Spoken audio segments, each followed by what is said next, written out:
I want the coffee, so when that's ready, please give it to me. Hold on to your knickers. I heard I can see your knickers, and I was like, what? When he said it, it sounded to me like he was saying... I say the word knickers the same way as you do. Guys, stop! You guys are really leaning into the... Don't put your knickers in a twist. Oh!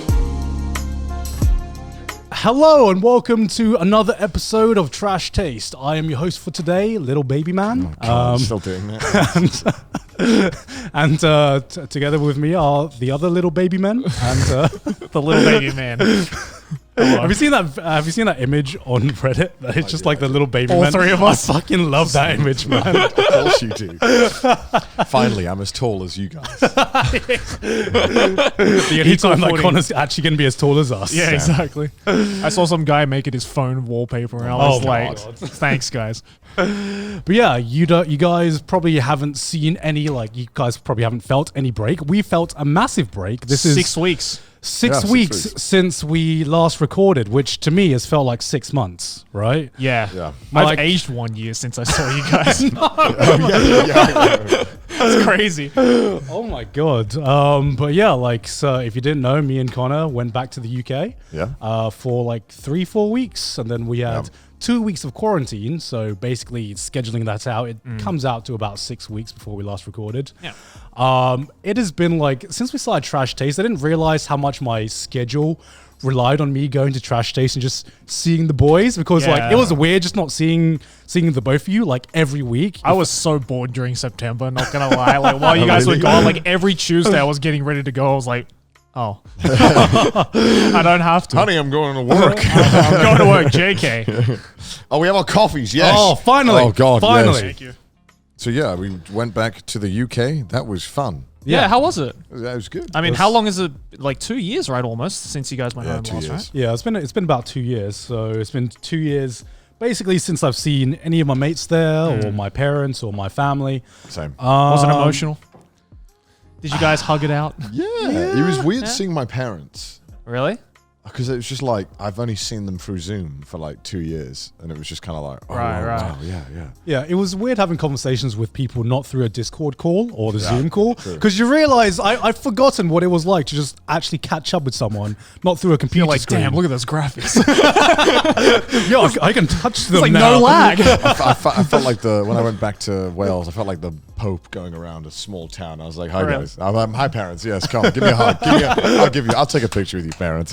I'm kidding. No, I don't know. It was nice. I also learned from my past mistakes of when I used to go back home. I actually try to schedule as many hangouts with friends as possible. Right. I reached out to as many people as possible. Yeah. Because the last time I went home, I just kind of thought, yeah, I'll figure it out when I get there. And I ended up not doing anything half the days. And I was like, shit, I really should have. Yeah, I did the same thing as you, and then I think I made another mistake, and I think I planned too much. No, yeah, then that happened. because then I kind of realized about 5-6 days in, not even halfway through my trip, I'd seen someone every day. You haven't caught up to someone for 2 years. What do they want to do? When I crack open some beers or a bottle of wine, and you're just you end up just eating and drinking like shit every single day. And So you basically downloaded the alcoholic DLC. Well, basically. So I was there for 20 days, and only one day I didn't drink. Jesus. Every single day I had at least one beer or something, just because that was the thing. So I think that you do in the UK. Yeah, I think 70 to 80% of my schedule for my days there were seeing someone or catching up with someone. Yeah. And that meant 70 to 80% of my trip was having some sort of drink. Yeah. Do you drink with your parents? Yeah. So your parents are drinkers as well, right? Yeah. So my parents don't drink, but since we haven't, you drank anyway. No. But since we haven't drunk in 2 years, they brought open a bottle of wine and they had a glass. I was just like, oh shit, okay. Oh, it's special. This is a special occasion. I think I've seen my mum drunk before this once in my life, and it was for my cousin's wedding. And it was just the weirdest fucking thing, right? Because my mum is as far as my perception is, the biggest straight edge there is, right? She doesn't drink, she doesn't smoke, doesn't do anything like that. I had never ever seen her in my life, I think I've seen her like take a sip of alcohol about like I think 5 times in my life total. And then I remember going to my cousin's wedding, and my entire family were there. Everyone had like flown in from Thailand, so it was a rare occurrence that we have a massive family gathered in one place, and it was the first time I'd seen like a different side of my mum. Like I had no idea. I had no idea that there was just this monster laying within, right? and it felt like almost like she got more drunk than Sydney on the day. Or she got drunk faster than Sydney, and that gives you an indication of like how surprised I was, right? And I remember like halfway through the wedding, I come sit down, and my mum and dad are just sitting on this table. My mum has a glass of wine in front of us, and I don't know how much she had drunk at this point, and she was like, "Gig," or my Thai name's Gig. It's like, "Gig, do you want to see me down this glass of wine?" I was like, "No, mum, I don't want to see you down that glass of wine, mum, no." She was like, "I'll do it. I'll do it." I was like, "Mum, no, don't do it." And she just and I was like, "Mum, what are you, 15? What are you, 18? That's so funny. Meanwhile, there's like 6 bottles of wine below her feet. It's like, I got it. Sydney was on the dance floor. Like this was like 10, 11 p.m. Sydney was on the dance floor, just like, you know, she was Sydney was like pretty, not sober, but she was like merry. You know, she wasn't completely drunk. And then my mum just comes up to her, takes the bottle of beer that she's drinking, just downs it in front of her, and takes it and gives it back to her. I've never seen Sydney so dumbfounded in my life. What a giga cat. That's awesome. But yeah, I ended up drinking with my parents a bit more, which was a very rare occurrence. So of course, I'm gonna share some alcohol with them. But about like the 5th day in, your body's just like, please no more. Like, please, I just like I like the social aspect, but my God, my body just died like halfway through the trip, I think. Jesus. Damn. Yeah. I don't know. I it was a thing where, especially with my family, they drink quite often. So I feel like they saw it as an excuse to drink more than usual. Yeah. So then it became a thing where I was like, this is great, but I'm dying. And my dad's retired as well now. So now he loves it. He's just like, I thought my dad would get bored being retired. He seems like, I thought he was one of those guys that really needed like a job to keep him like occupied.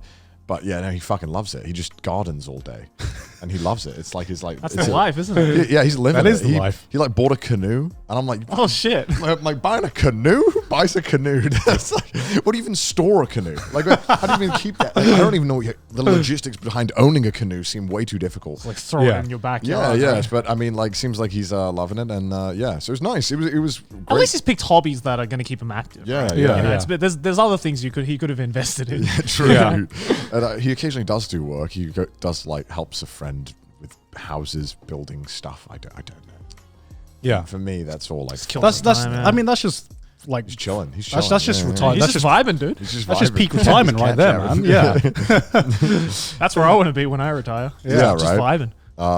It was fun. I went back and forth between Wales and London. It was a lot of fun. Got to see as many friends as possible and drank way too much alcohol. We basically. did. That's kind I of mean, like, because we posted a few pictures while we were on like break in the UK, but I remember like. I remember we were catching up with a bunch of our friends, and I actually hardly ever talked to Connor in our trip. I mean, we obviously like talked and caught up and everything, but we mostly spent time with like just catching up with other people. I don't like, feel the our need friends. to talk to you, Garnt. Yeah, we see each other every I week. fucking talk to you way too much. I'm sick. I feel like we had a mutual understanding. I couldn't escape you. Of like, we've talked every week for like the past fucking over a year now. Yeah. We can have a little bit time apart. And I think the only times that we did do something together was I think we played like a game of chess. IRL. We did when I was drunk. we were both drunk. And of course you beat me. The only time when there was unfortunately there was no cameras. cameras. No cameras, no one watching it. The next chess tournament should have our blood alcohol level measured before, and you need to be X amount required to play. That's what we need. Disqualified if it's below 0.7. But you're a little too sober for my liking. You're not in. You're out. Got too many brain cells. Every for time this you lose tournament. a piece, you got to do a shot or Yeah. something. I don't know. Just die. I don't know. This is what chess needs. The next evolution from Drunk going chess. from casual chess to just absolute abhorrent drunk people chess. I also like playing chess against. I remember playing chess against you because we had a physical board. None of this online chess business. We were old school, and we even had like a chess clock and everything like that. And I think I've realized how much I've relied on like the chess.com UI to really like it's very be helpful. good at the game because otherwise you have to look down at it like this, right? because I was pretty intoxicated at that point. But I remember I fell for like the most obvious checkmate of all time. Oh yeah, it was and I was trying to question how I couldn't see that because we bet £20 on the game. I don't know why we bet £20 on the game. I think I was like drunk at the time. But whenever I'm like playing games with friends, I'm like $10, $20. Let's make it interesting. Let's do it. Let's have fun. Fair. Yeah, how was your perception of England going back? I wrote notes. You wrote notes. You wrote notes. You wrote notes. Oh, this is why you wanted. Chris told me to write notes. My phone is on 1%. You better read them all. So what I'm going to do, I'm going to read through them all, then we can talk about it. Okay. Very, very dirty. London. Yes. London is really loud. I didn't realize how noisy it was before. Okay. It feels like the same amount of people are walking around Tokyo, but in London it's less orderly. Yep. Okay. Lots more homeless. People making gestures or saying something to you whenever you do anything. Like when this guy just started talking to me in the lift, and I was really confused. And I just forgot that was like a thing that was like, he started just talking to me. And I was like, I'd literally just checked into my hotel. I'd just gotten off the flight. I was like, What did he say to you? he was just like, he was talking about like, Did you say hi? he was like, oh, how you doing? I'm like, me? Watashi? And I'm like, It's so funny you say that because I literally got recommended a video like yesterday of this satire like news report that's just like Northerner terrorizes Londoners by saying hello. that's true. Literally what happened. Oh yeah. People, okay, when they bump into you, right, in Japan, right? Yeah. And I've totally forgot this was a thing. Yeah. This is the longest cable on earth, man. When people bump into you in Japan, they say sorry. Yeah. So many people bumped into me and were just dickheads and didn't say sorry. Didn't say anything. I could not. Every time that happened to me, I could not stop saying "sumimasen." It was just like muscle memory. Even if I hadn't bumped into someone, I was like on the tube, right, and I was like "sumimasen."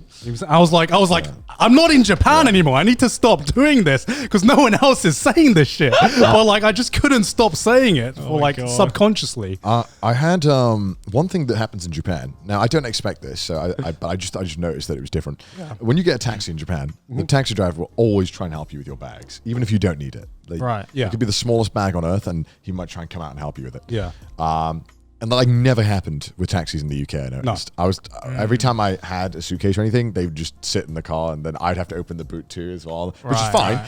Totally fine with that. But I just thought I was like, oh yeah, that's the thing that we don't do. Right.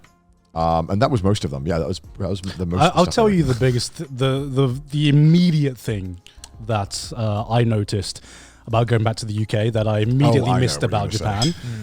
So I think it was the second day that we landed there. And my second day in the UK, and we went out to just walk around Brighton again, walk around town, because it's been quite a while since I've been in my hometown. So me and Cindy just went out, did a quick shopping trip, and I got thirsty. My throat was a little bit parched, right? Okay. And so I started searching for a drink I can see where we're going in order to quench my thirst. Right. And I look around, and I'm just like, where are the vending machines? how am I supposed to procure some liquid so that I may quench my thirst? Right. And I walk around in this shopping center, and I'm like, wait. And then I soon realize I have to go to a shop in order to purchase some liquid. Not even a convenience store, like a supermarket. Yeah, like a corner shop or something. And I'm just like, well, what backward system is this? I need to go into a shop that sells other things other than drinks, and I need to do human interaction in order to purchase this. Like, what is this? We really do take for granted how many fucking vending machines there are on this country. I didn't realize that because like sometimes I'm just walking around, I get a little thirsty, and I'm just like literally a minute away from the next vending machine. I didn't realize how convenient that was until I went to the UK, and like it's in a big shopping center. Most of this is just like clothes or like different kind of stores that are not like food drink items. And even if there is, most of them are are like, something like Superdrug or Yeah, some very big, pharmacy store where they sell drinks there, but it's way bigger than it needs to be. So I end up like having to go into this massive store, go to like the small segments just for food and drink, and then line up. And then line up. Yeah. And I'm just like, Disgusting. Disgusting. Imagine lining up for things. Not on my watch. Imagine lining up for a bottle of water. Jesus. No, but that is like the first thing I noticed, where it was just like, I really missed vending machines and just like being able to like buy, very conveniently buy a snack or something. I felt that way as well whenever I go back to Australia or the US or anything as well, because like we have vending machines like in Australia and the US. Yeah. But you don't have like a suiker. Yeah, right. So you have to that like too. fucking reach in, grab your fucking change, jiggle that around, and then Yeah. I don't know why they gotcha-fied fucking vending machines in the West, because sometimes the drink doesn't even fucking Yeah, pop out. that's true. So I'm like, oh good, I'm about to gamble $3 to see if I can even sometimes get you this. get a double pull as well. That just happens sometimes. You gotta get really lucky for that. Or like you buy a drink and you're like, I'm going to buy another drink immediately. But then the machine is designed in such a way that it just can't handle 2 drinks being dispensed at once. So you have to like fucking scrunch your hand inside and like pull one out so you can unblock this fucking thing. Yeah. But I noticed as well, obviously, like I got out the airport and just like no one was wearing masks. Really? Yep. No one was wearing masks. And that, not that I don't have a fucking opinion on it. I do whatever I'm told to do, right? I'm a sheep, all right? What can I say? Wake up, sheeple. That's taking a stance in itself, I guess so, yeah. I don't give a shit. I'm just like, Yeah. if everyone around me is wearing a mask, I'll wear a mask. You know what I mean? But it was one of those things where I was like, oh, whoa, this is fucking weird. And like, because in Japan, it's like, you'll be crucified if you don't wear a mask. You could be in the middle of a rice field and they'll still somehow find a way to crucify you. Exactly. Yeah. And like, it was just like so strange just seeing everything kind of back to normal.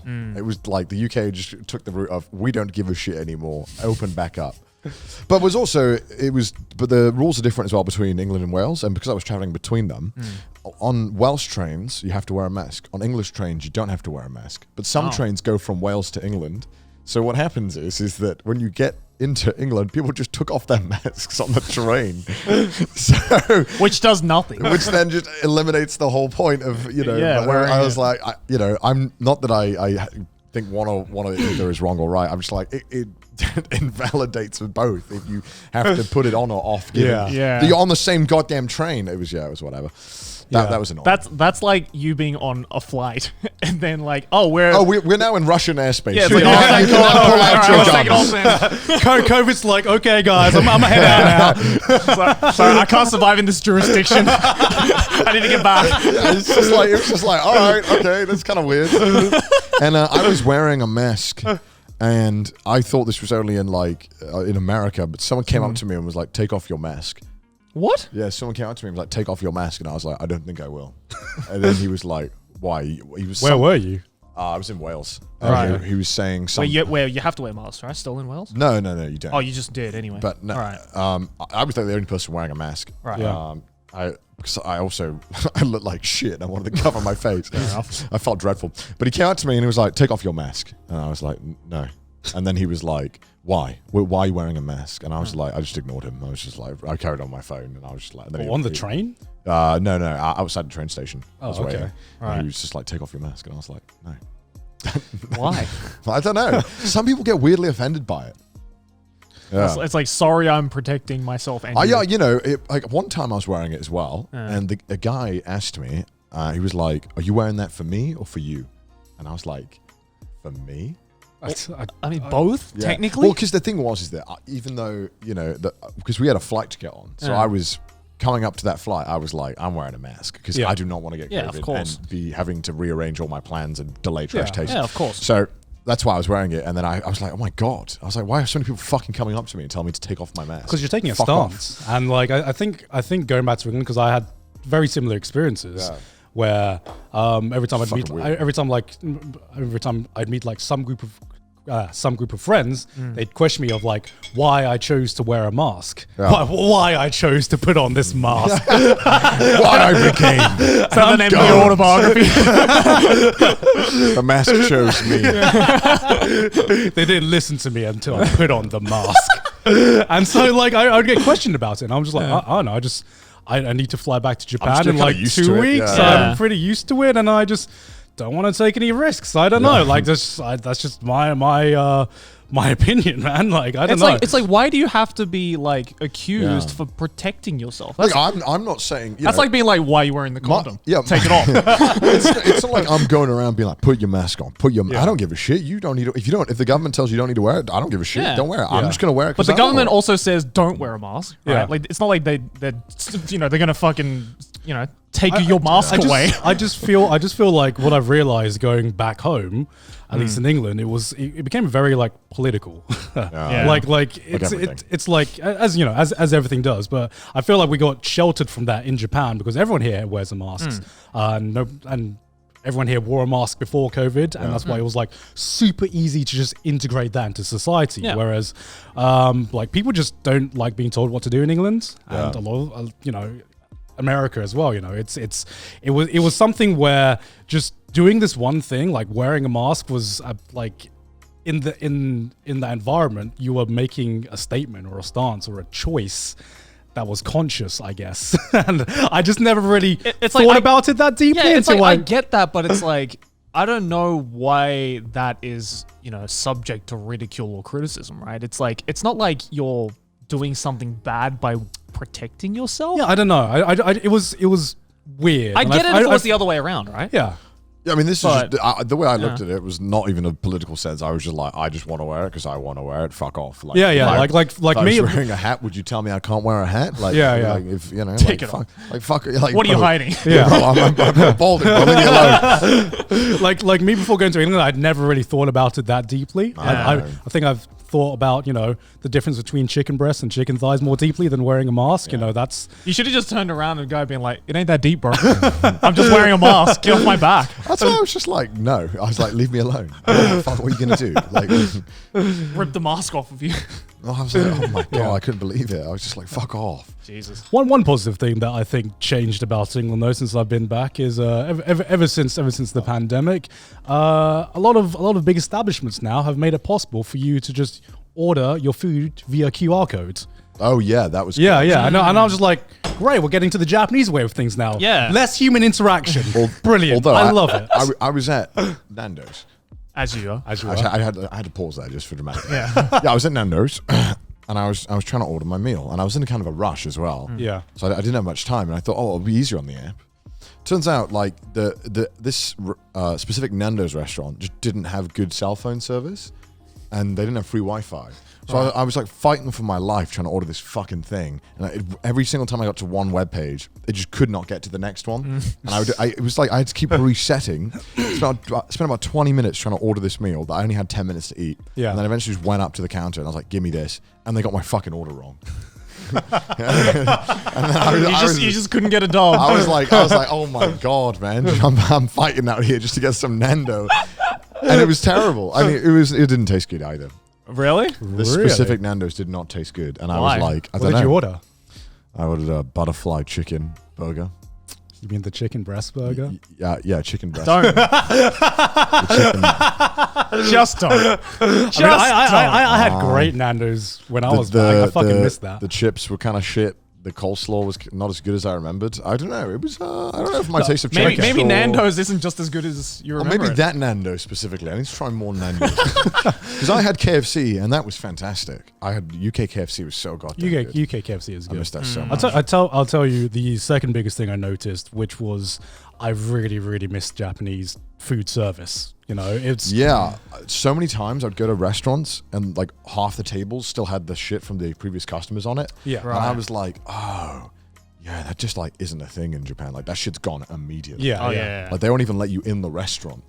I mean, sometimes they'll take the plate away while you're still at the table. Yeah.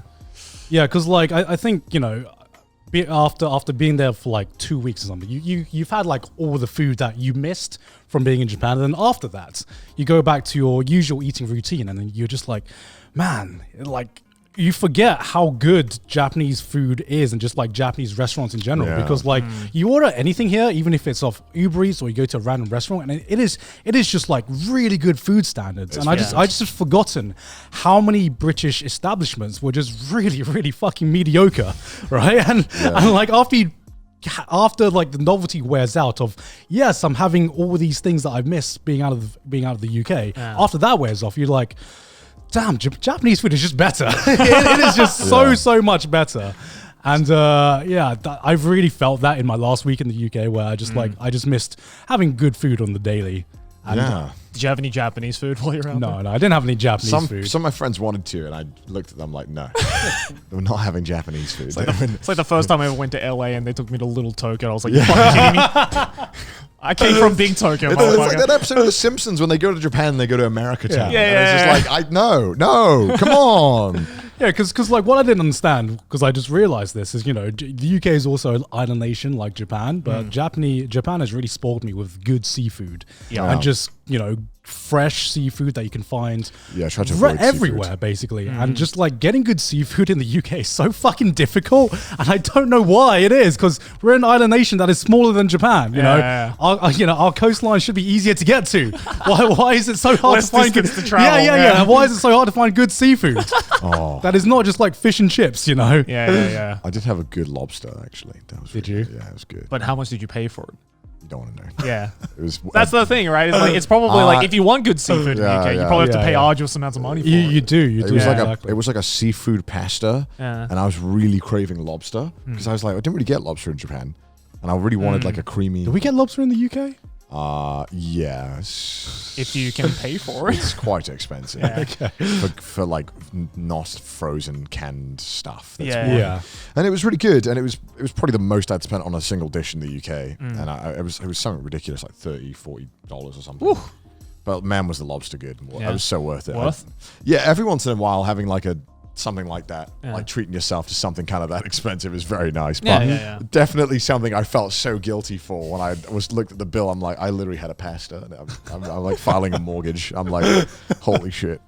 Yeah, I did something similar in Hawaii. I had a $55 pasta. But it was like once in a while, Pasta should not be that expensive. once in a while, you got to treat yourself. But You do, but you there was do. but it was another seafood pasta. I don't know what it is about seafood pasta, but like it was like the entire cast of The Little Mermaid on this fucking pasta. Yeah. Like there was so much seafood on it. Yeah. And I was like, okay, now I can see why. Also- it's like $55. I'll never do that again. Yeah. I don't know how Australia is, but I noticed that the fancy restaurants in Japan are cheaper than the fancy restaurants in the UK. as Yeah. well. Oh yeah. By far. By a lot. By far. I would go to a restaurant because in Japan, right, you can go to a restaurant and you can buy a bottle of wine, and it's even though it's obviously more expensive than it would be buying it wholesale, it's still not that bad. Like you can, if we went out together, we could split a bottle of wine and it comes to like $20 each, right? For like maybe I don't know. Actually, I noticed wine in the UK was way cheaper, which is Really, why I went fucking mental. Some place I went to, like the lowest price bottle was like $150, and I was like,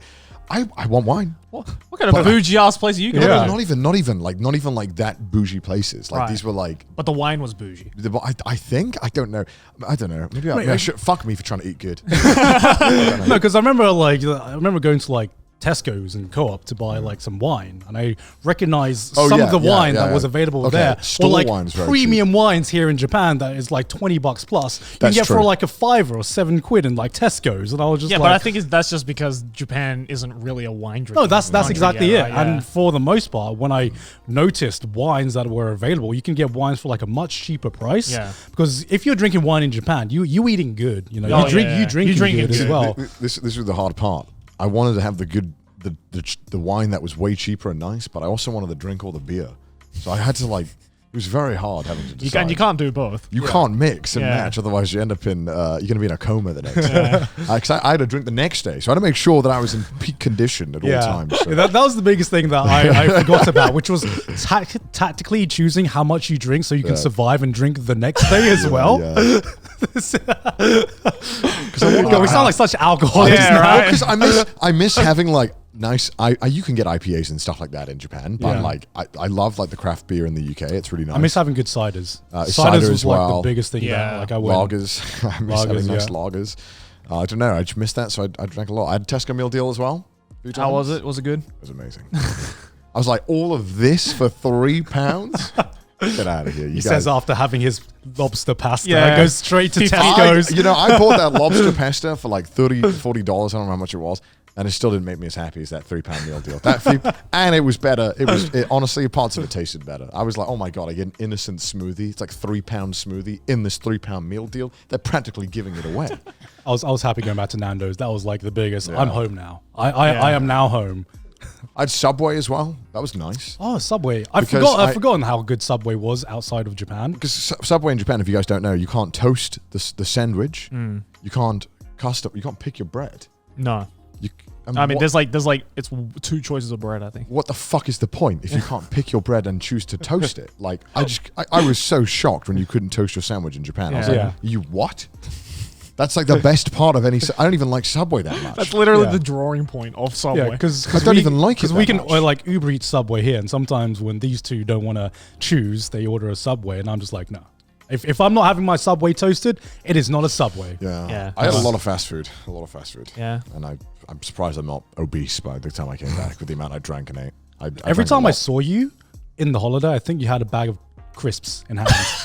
Like I went to town on crisps. I think you were like more crisp than man at one point. There was like one day where like we were hanging out and there was just like no food in this like Airbnb. Oh. But there was like family packs of crisps. So I'd eat like 20 packs of crisps. I think your dinner that day was like a hot dog and like 5 packs of Doritos. No, it wasn't 5. It was like 8. It was 8. It was 8, okay. Eating like a true gamer, right? I literally like went full gamer mode and just ate only like chips. I was like, or crisps, I should say, before British people kill me. I almost said chips as well, which is why I paused. I was like, wait, that's sorry. I'm used to saying it for the Americans. Yeah. Chips. The Americans watching. But yeah, no, it was fun. I had a great time. I got to see all the friends I wanted to see. And That's good. Yeah, a lot of things really worked out nicely because I was asking people like last minute to hang out, and luckily everyone was able to. So I think like I had enough rest days in there. Well, towards the end, because my God, my body was just like, I need to like not touch alcohol for like a month after this, and which is great because we've had quarantine since then. And tell us about the hotel experience. So that's what I want to know. No. This experience doesn't start from the hotel. It starts from the point where we get off the plane. It starts before that. It starts before we've left the fucking country. It's already like already freaking out. Well, me and Connor had 2 very different experiences. Leaving the country and getting back in the country. Yeah. So I mean, how should we do this? How should we split this up? Should we just? How about we go by section and tell each other? All right. Okay. So first of all, the most annoying part, which is to get even on the plane, you need a negative COVID test form. Now, I am making a video about my quarantine hotel thing, so there'll be in-depth stuff about that if you're interested, by the way. But I'll give you the. I want to talk more about it because I didn't want to bog down that video of me just complaining for 9 hours. So I'm going to complain on Trash Taste for 9 hours instead. So this whole thing is like confusing, right? So normally, if you want a negative test, most test providers will just give you a form saying, "Hey, you're negative. Take this," and then everyone will accept it. Normally. Problem is, Japan doesn't work like that. Japan just decided we got to do things a little bit differently. We're doing it our way. Yeah, Japan's like, it's literally our way or the highway. Yeah. Right. It's like, how about we just give you a form that you need to fill out the very specific way that we want it filled out, and this just sends fear down anyone who knows Japan because they're not playing games. Yeah, I have heard that some airlines will let you on with the negative test and you don't need that one, but why would you risk it? So I was shitting myself because I was like, how the fuck do I fill out this form? So this form needs to be signed and stamped by a doctor. Can't be a nurse. It has to be a doctor. The test can be administered by a nurse, but it has to be signed and stamped by a doctor. Right? So, but most testing facilities don't have a doctor who's going to stamp or sign it for you. So then now you have to find a place that has a doctor that will stamp it. Turns out like none of these test centers have doctors that are willing to sign or stamp things for you. Right. Yeah. So managed to find... I found after I went to the UK government website and got the email of every single test provider they recognize and sent out a mass email to all of them. This was a big mistake because then what ended up happening was it was one thread And it was replying to each no, other. no. It was a blind carbon copy, so they weren't replying to each Okay. other. But for me, it was one thread. Yeah. So I sent this email off, and within about 10 minutes, I realized the mistake that I'd made because I had 15 replies in one thread, and I couldn't keep So track. you basically opened a forum post. I basically opened a forum post directly to the person. And so I got like 50 responses in the first day of people being like, this is okay. But then some of them were like, yes, this is totally fine. But they didn't say yes to everything. Okay. So I had to then call up places that said yes. And I walked them through it. And I was like, are you sure this is okay? And one of them was like, yeah, that's no problem. We've done it all the time. That's totally, we've had people go to Japan all the time from our facility. And I'm like, great. Okay, so I booked on with them. £150, right? It's like $200, right? Yeah. Damn. Right, so, but I know Japan. I know that I should have a backup just in case, because I don't fucking trust that this is, because you have to get it 72 hours before. So if I fuck this up, I'm panicking to try and find something. So I booked 2. Yeah. I booked another test, but this place said, book a test with us, and then when you get your results 3 hours later, take those results and book a doctor appointment, and then get the doctor to sign and stamp it all. Jesus so I did Christ. that too. Yeah. So I had that first. So I went to this testing facility at 8 a.m. They shoved a thing up my nose. I'm dying. I'm like, and then I get my results at 11 a.m. Yeah. And it's negative. And I'm like, great. So then I go to the doctor, and perfect. They sign it all. They stamp it all. It was all super easy. But I had to pay individually for both those things. So it was like £150 for the test again. Right. Or no, 90 for that one. And then 90 for the doctor's appointment. Jesus. So this is already like $400, $500 Yeah. just Yeah. on the test. Yeah. And not counting the amount you have to pay for the test to get in the country as well. 'Cause Oh. you have to pay for you have to a lot of things people don't consider is like, I spent a lot. We both spent a lot on just tests. Oh, yes, so basically, many tests, Because you got to obviously get tested before you fly out of Japan to the UK, and then you have to get That was like $150. which it was another $150, and then you have to pay for another test when you land in the UK as well, which is also about $100. Yeah. You know? Lots And of tests. lots So of many tests. goddamn tests. Yeah. Like if you're thinking traveling is just, you just have to consider the cost of the airline, that's not a thing anymore. Which are Yeah. also, they've increased the prices on the flights that they know people are flying. So like the Yeah. direct flight from Japan to London was very expensive Yeah. compared to what it normally would be. Well, you also booked very I late. did also book very late, but even then it was still more expensive normally. And so, yeah, so I got this paper, and I was like, great, I have this Japanese document signed the way I think. I sent a message to Raina Scully, who'd also done traveling abroad, and I was like, I sent her a picture of the signed document. I'm like, does this look okay? And she's like, yeah, it looks great. And I'm like, okay, good. But I had the next appointment the next day for the people who were like, yeah, dude, it's all okay, and I should get it signed. I'll get it signed there and all that. Yeah. But to me, it didn't make sense a little bit, because I was like, how are you going to sign all this stuff when I have to wait 3 hours for the results? Yeah. Right. So I turn up to this test the next day, because I'd already paid for it. So I was like, fuck it, I may as well get another test. Why not? Let me know. I go there, and I'm like, okay, so you need to fill out this form. They're like, no. I'm like, what do you mean? They're like, no, we don't fill out that form. I'm like, I called you up and you said that you could fill out this form. And they're like, no, we don't do that. We will give you a form. I'm like, yeah, but that's not good enough for Japan. I told you this on the phone call, and you said it was no problem. And they were like, no, we're not doing that. Did you not read the forum? Yeah, and then yeah, did you not read the thread? And so then a woman came out of the office, and she was like, oh no, come, you going to Japan? She's like, oh yeah, come with me. I got you. Yeah. And so I go there, and I'm like, all right, so can you fill this out? She's like, no, I'm not going to fill it out. And I'm like, why aren't you going to fill it out? She's like, oh, because the form I'm going to give you is going to be enough anyway. It's going to have your passport information on it. And I'm like, all right. But already knowing that I had the signed document put me at ease. I probably would have been very uncomfortable if I was in that situation and didn't have a backup. And I'm glad I didn't, because I got my test results after, filling out this form and doing, they were like, we promise it'll be fine. We promise this form will be enough, right? Yeah. And so I'm like, okay, fine. All right, fine. So I get my results back later. It's got even less information on it and no stamp, no doctor signature than like the other test result I got to take to the doctor, which wasn't even the real one. Right. So they've given me this piece of shit form, and then I went to the website. I should have done this before. And the reviews were like terrible for this clinic. And then I found out it was a clinic, but it was like a weird modern medicine-esque clinic. Oh my god. But it was a legitimate COVID testing. They were allowed to do it. Right. Not for official documents, I'm guessing. Yeah. So then I was like, all right, I'm gonna see, because now I have two forms. Yeah. When I go to the airport, I'm like, I'm going to give them the shit one first and see if they accept it. Yeah. And they probably thought I was fucking weird for doing this as well. So I give them the form, and then they looked really confused. They looked really uncomfortable, and they brought like some staff over, and I knew they were about to tell me like, you can't get on the flight with this. Yeah. And I was like, and before they said anything to me, I was like, by the way, I have another form just in case.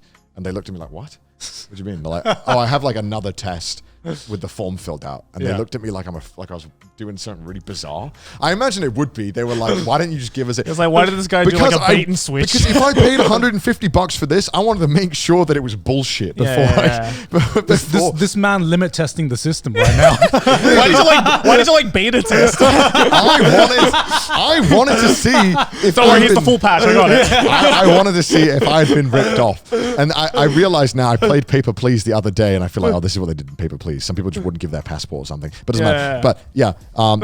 So He's testing for bugs. they didn't tell me they weren't going to accept it, but I they were like bringing managers over and stuff after I handed them this form, and I was like, let's not worry. Let's not kick me out. Here's the real one. Here's the real one. And, because like I talked to like a few people who had traveled to the home country and back to Japan before I even flew, and that's how I knew about this quarantine hotel that we were going to have to stay in. We'll get to that, but every one of them told me, you need to get this form that the Japanese government give you signed. Doesn't matter what any clinic says. Doesn't matter what they promise. If you don't have this form, you're not going to guaranteed to get back in. Right. And so you have to look for a specific clinic that can fill out this exact form with a doctor, which is a lot harder to find than you originally think it is, right? It's really difficult to find. Yeah, there's a big difference between getting a positive COVID test, which is all you need to get out of Japan, but getting back into Japan, you need to have this exact form in order to get back in Japan. And luckily, Connor went a few days before me, so I had like my own clinic booked, and hearing about his second experience, I'm just like, yeah, I'm just gonna go for the proven way, and let Connor be my beta tester. It was just like, it was so stressful. I was just trying to get a goddamn piece of paper signed. And it was like impossible. But luckily I managed to do it. I don't know how it would be in the US. I just know that getting doctor appointments in the UK is quite difficult unless you're spending money, like a lot of money. So, and again, it's kind of come under a lot of criticism, rightfully so, because traveling, even though it, obviously it's a luxury in general, but like they've made it ridiculously expensive to travel. Right. I probably spent like $600-$500 on COVID tests alone. Yeah, same here. Which I'm lucky enough to be able to afford that, but like it's pretty fucked that it's that much. Yeah, you know what I mean? Like, and it's weird. It's annoying.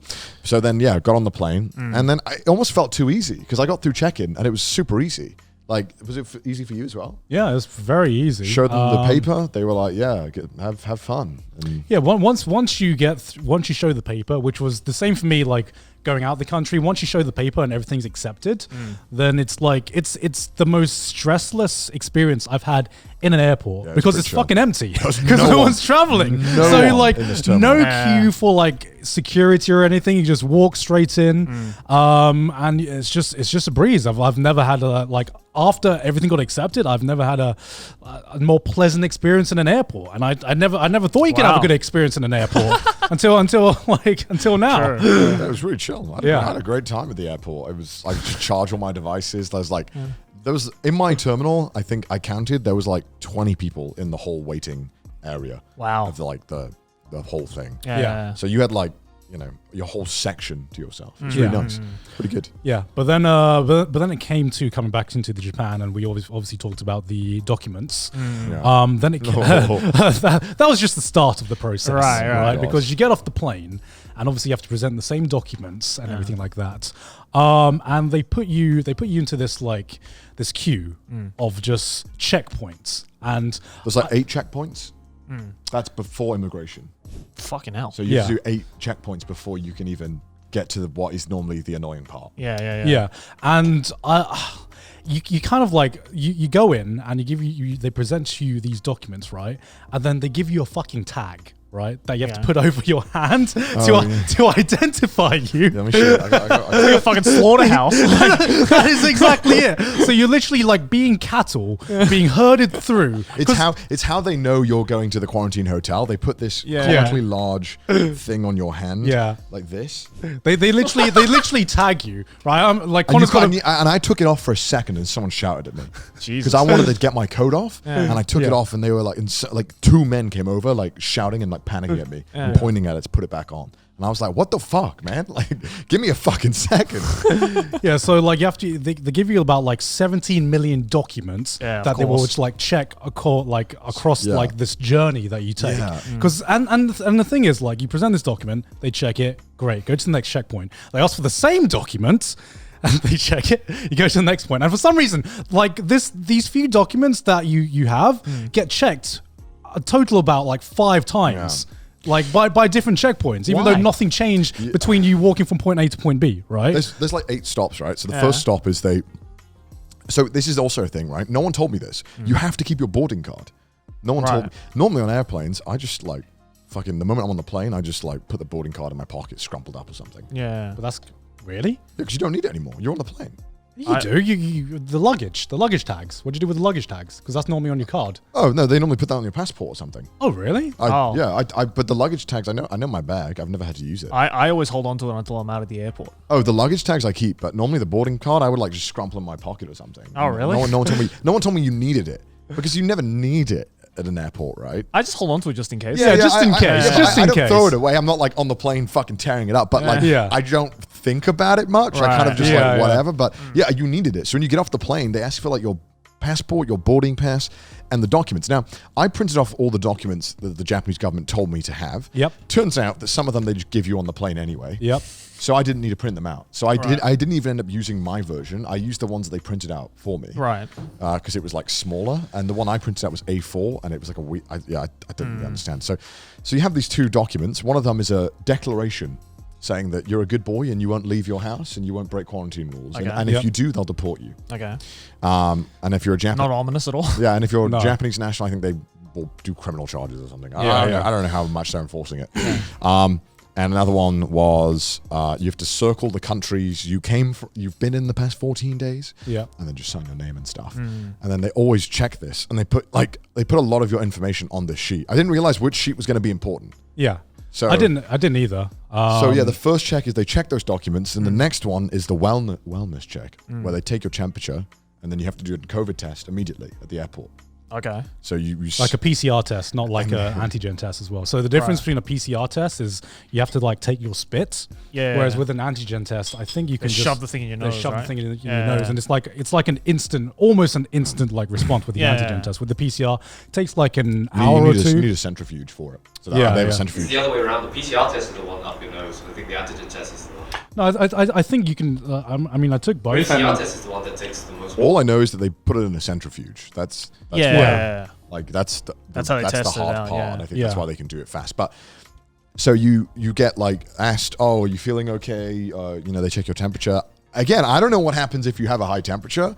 I assume they just like put you down, like they just like shoot you on the spot. I don't know, like grab the pillow, silence up. I imagine some like Oompa Loompas come out and just take you away. Like I don't know what happens.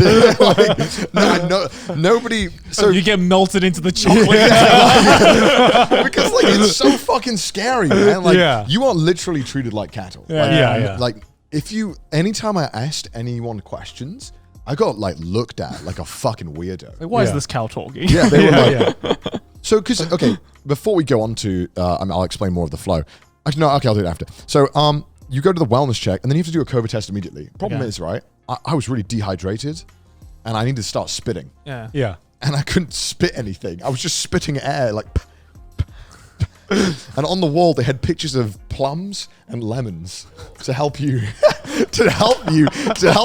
get some saliva, and I'm like, this is not helping. Why did they not just give you a plum or a lemon? No, because you're not meant to like eat or drink anything before you do it, because that will dilute like the result. So you do that. Someone takes your test. You know, they all look at you like you're the devil. But the thing is, like you're in a room, right, where you're just full of a bunch of people spitting. Yeah, it's really fucking weird. And they like spitting into this container, which is pictures of plums on which the wall. which is like you know, you don't really. It's not really like the nicest thing to watch people spitting into this glass or this container, right? Yeah. And Sydney, after being on this flight for like 12 hours, felt a bit queasy, you know, and I could just hear her in like in the container next to me because she was feeling queasy before she had to do it, and her seeing people spitting around her into this container, she was just like.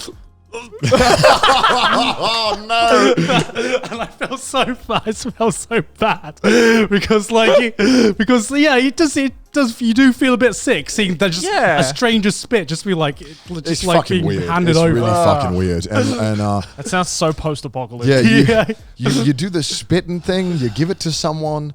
They check the documents that you have the right COVID barcode on your thing, and then you go to a place where they make you give your email. And then they send you an email and they make sure you got it, right? And that's okay, that's fine. And then they make you install these apps. I had pre-installed them, but then I had a problem. This app was so fucking jank. When I selected my birth date as July, it would randomly just go back to June. Oh that's it. That happened to Did it happen me. to you as well? Yeah. And I had to reinstall the whole app, and the internet was shit, and it wasn't installing for some reason. And they came over, and they were like, "Oh, here's a pocket Wi-Fi." I'm like, "No, I've got 4G. It's fine. I don't know. This app is just dog shit. I don't know what's going on." It like didn't install, and it's this really fucking weird thing. They're just watching you fill out this app as well, and I'm just like. It's all right, man. You can go and help someone else. I'm all right. I can do this. I can apparently the first time, but I can fill it out. Yeah. And they make sure that your Google Maps thing is on. And I was like, yeah, it's on already. It's always on. They were like, can we check? And I'm like, all right, sure. So I showed them. They're like, okay, good, nice. And I'm like, good. Yeah. And then once I got that installed, you go to the waiting area to get your COVID test results.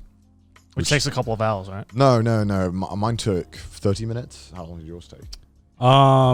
Waiting. Mine took about an hour. Okay, yeah. Mine was about 30 minutes, but then I had to, and then you get put into the bus waiting area. Mm-hmm. Yeah. And that was a long time. I waited like to be an hour. shipped off to the butchers. Yeah. Basically. And they've gotten, it's weird because they've laid you out like you're sitting on a bus. Yeah. Did they do that for you as well? Yeah. You're like in a corner and you're all sitting like you are on a bus. It's like a dress rehearsal. It's like like on a bus. yeah. You've It's like what they do on school trips. That's fucking exactly weird. where like you have like this teacher who leads you onto the bus and you have to sit in like the exact same way you sat down, and I'm just like, what is this? Yeah. And then and then when once you've got all that, then so this whole process, this part took like 3 hours. Yeah. And then you can go through immigration. Right. Which takes a while again. Yeah. But luckily, because there's no people traveling, it's a little quicker. Yeah. But yeah, it does just take so. Yeah. So if you fly back in Japan at the moment, regardless of how quickly or how many people are like flying in with you, you're going to be in the airport for around 3 to 4 hours. I was there for 5 before you get to immigration. Sorry.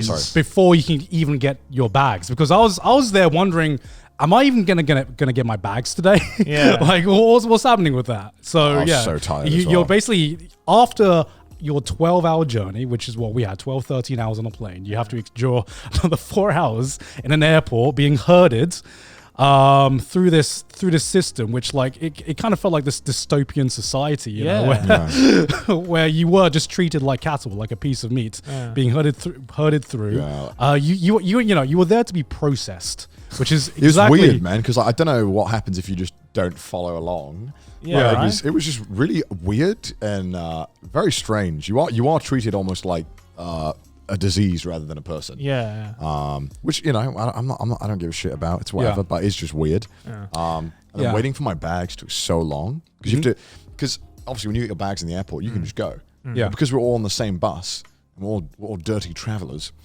We have to all wait till everybody's gone through and everybody's got their bag, and then you can start going through the bag checking.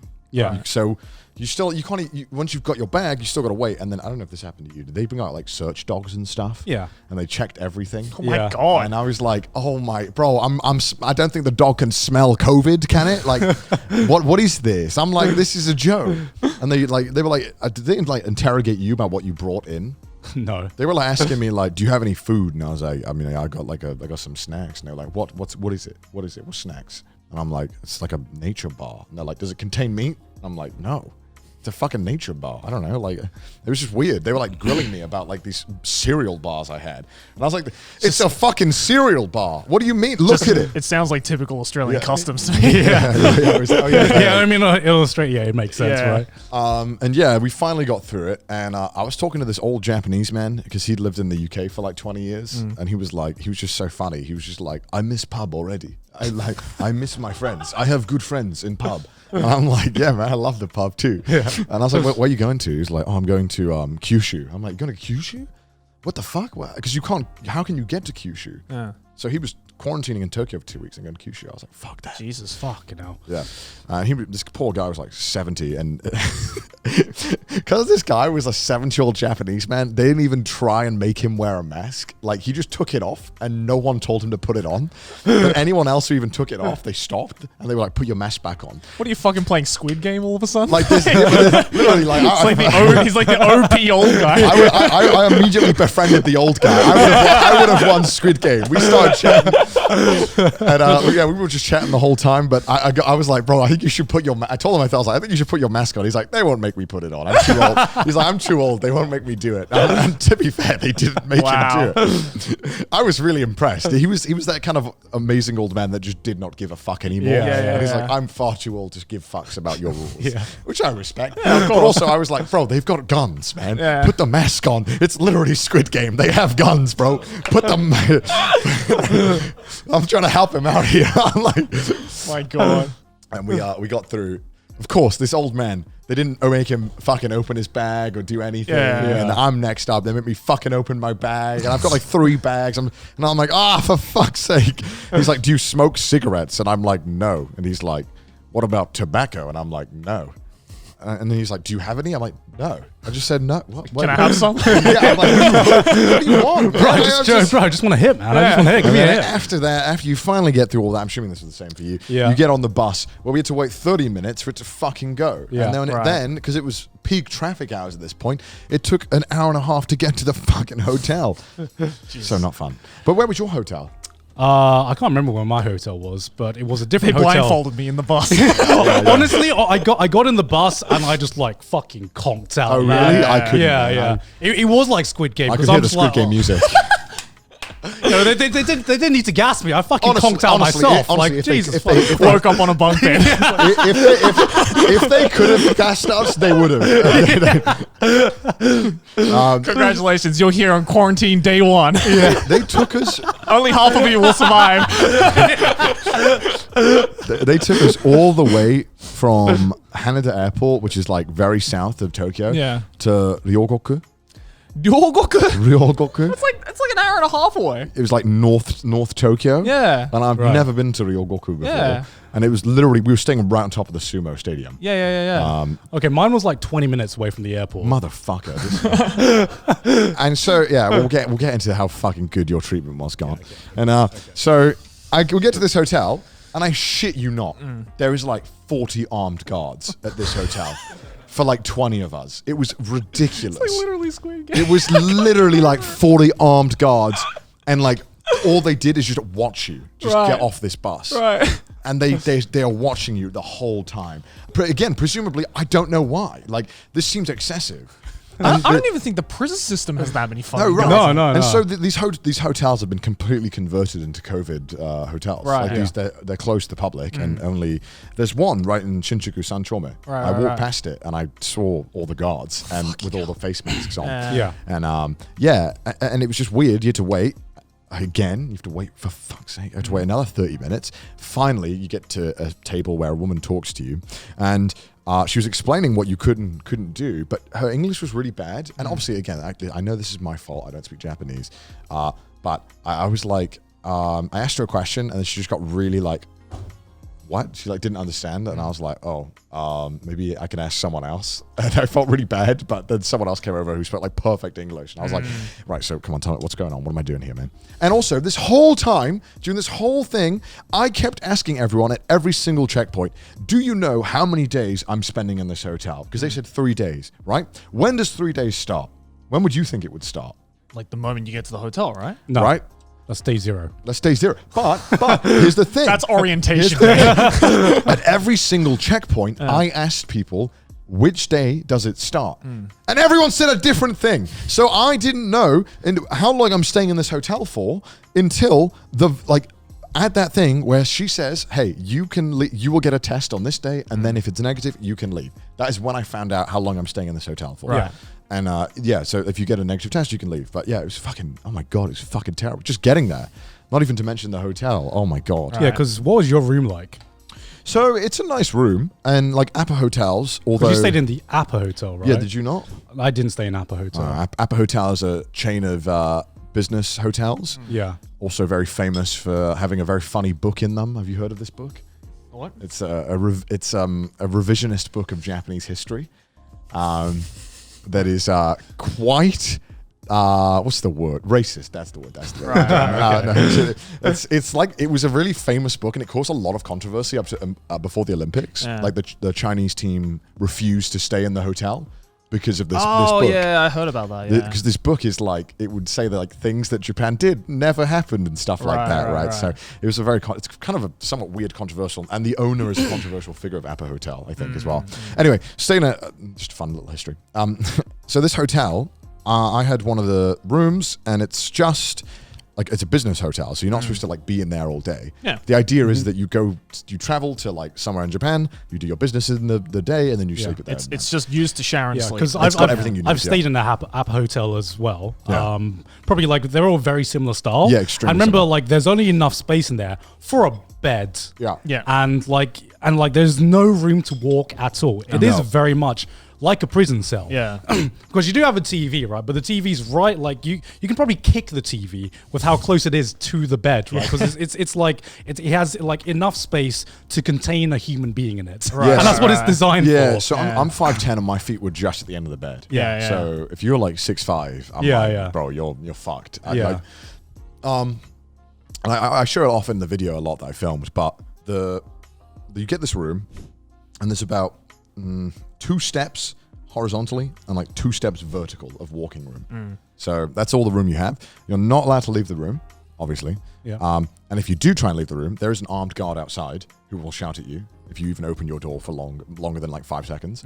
Because I spoke to an Irish guy who was there, and he said he wanted to get some fresh air in his room because you can't open the window. You can't even crack it open. Right. Like the window doesn't open at all. Yeah. So if you want any fresh air, like you can't. Yeah. So it's kind of, at least by the second day, my room started to smell not good. Right. Yeah. And so I understand that he wanted to leave his door open.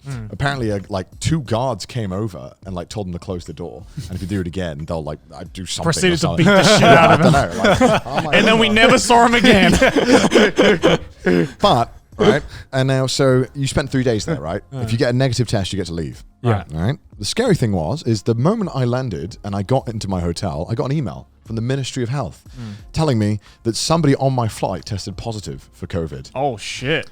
So if I got COVID, I would have to stay in that hotel for 14 days. Fuck. So I don't know when they change your sheets or do anything like that. No, So they don't change your sheets. right. But like I was like accumulating a lot of trash. I mean, like meals and stuff adds up, and the Yeah. bottles and stuff adds Wait, up. couldn't So- you get rid of that? No, only the meal. They didn't collect bottles, or they took yours. We'll Oh my God, We'll get man. into that. We'll get into that. And like, okay, the room itself is nice. Ah. Like, it's a good hotel, except the pillow. The pillow. Oh my fucking God! This pillow is for sadists. It's one of those concaved like medical pillows. Yeah. So your neck is like this, right? Because it's supposed to like stretch your neck out. Yeah. That is not I do not want to sleep on that when I have jet lag and I'm trying to just fight for my life to get 8 hours of sleep here.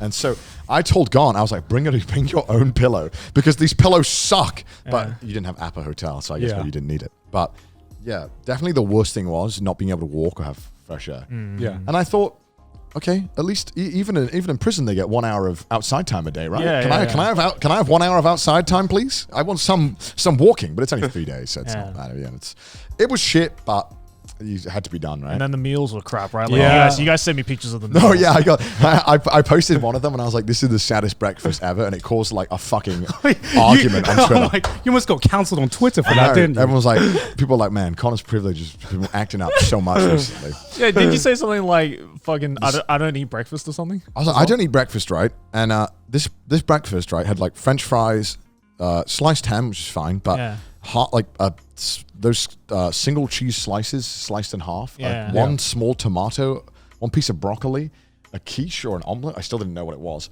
A really, really hard croissant, bread roll, and cinnamon roll, and 3 pieces of macaroni for breakfast. I think in-flight meals are better than that. Well, that's the thing, is that people are like, this looks amazing. I'm like, think about it. This is breakfast. I just want like cornflakes or something. Yeah. I don't want this shit. What is this? I don't want cold French fries. That's another thing. All of the stuff was very cold. All the meals you get are cold. Cold, Right. and they You don't have a microwave. there's no way to heat it up. Yeah, It would have been yeah. nice to have a microwave so I could Yeah. heat them up. Right. Because some of them were nice. There was one where they made like jerk chicken rice, and that was Yeah. good. But most of them were really ice cold, Yeah. and Yeah. not that good.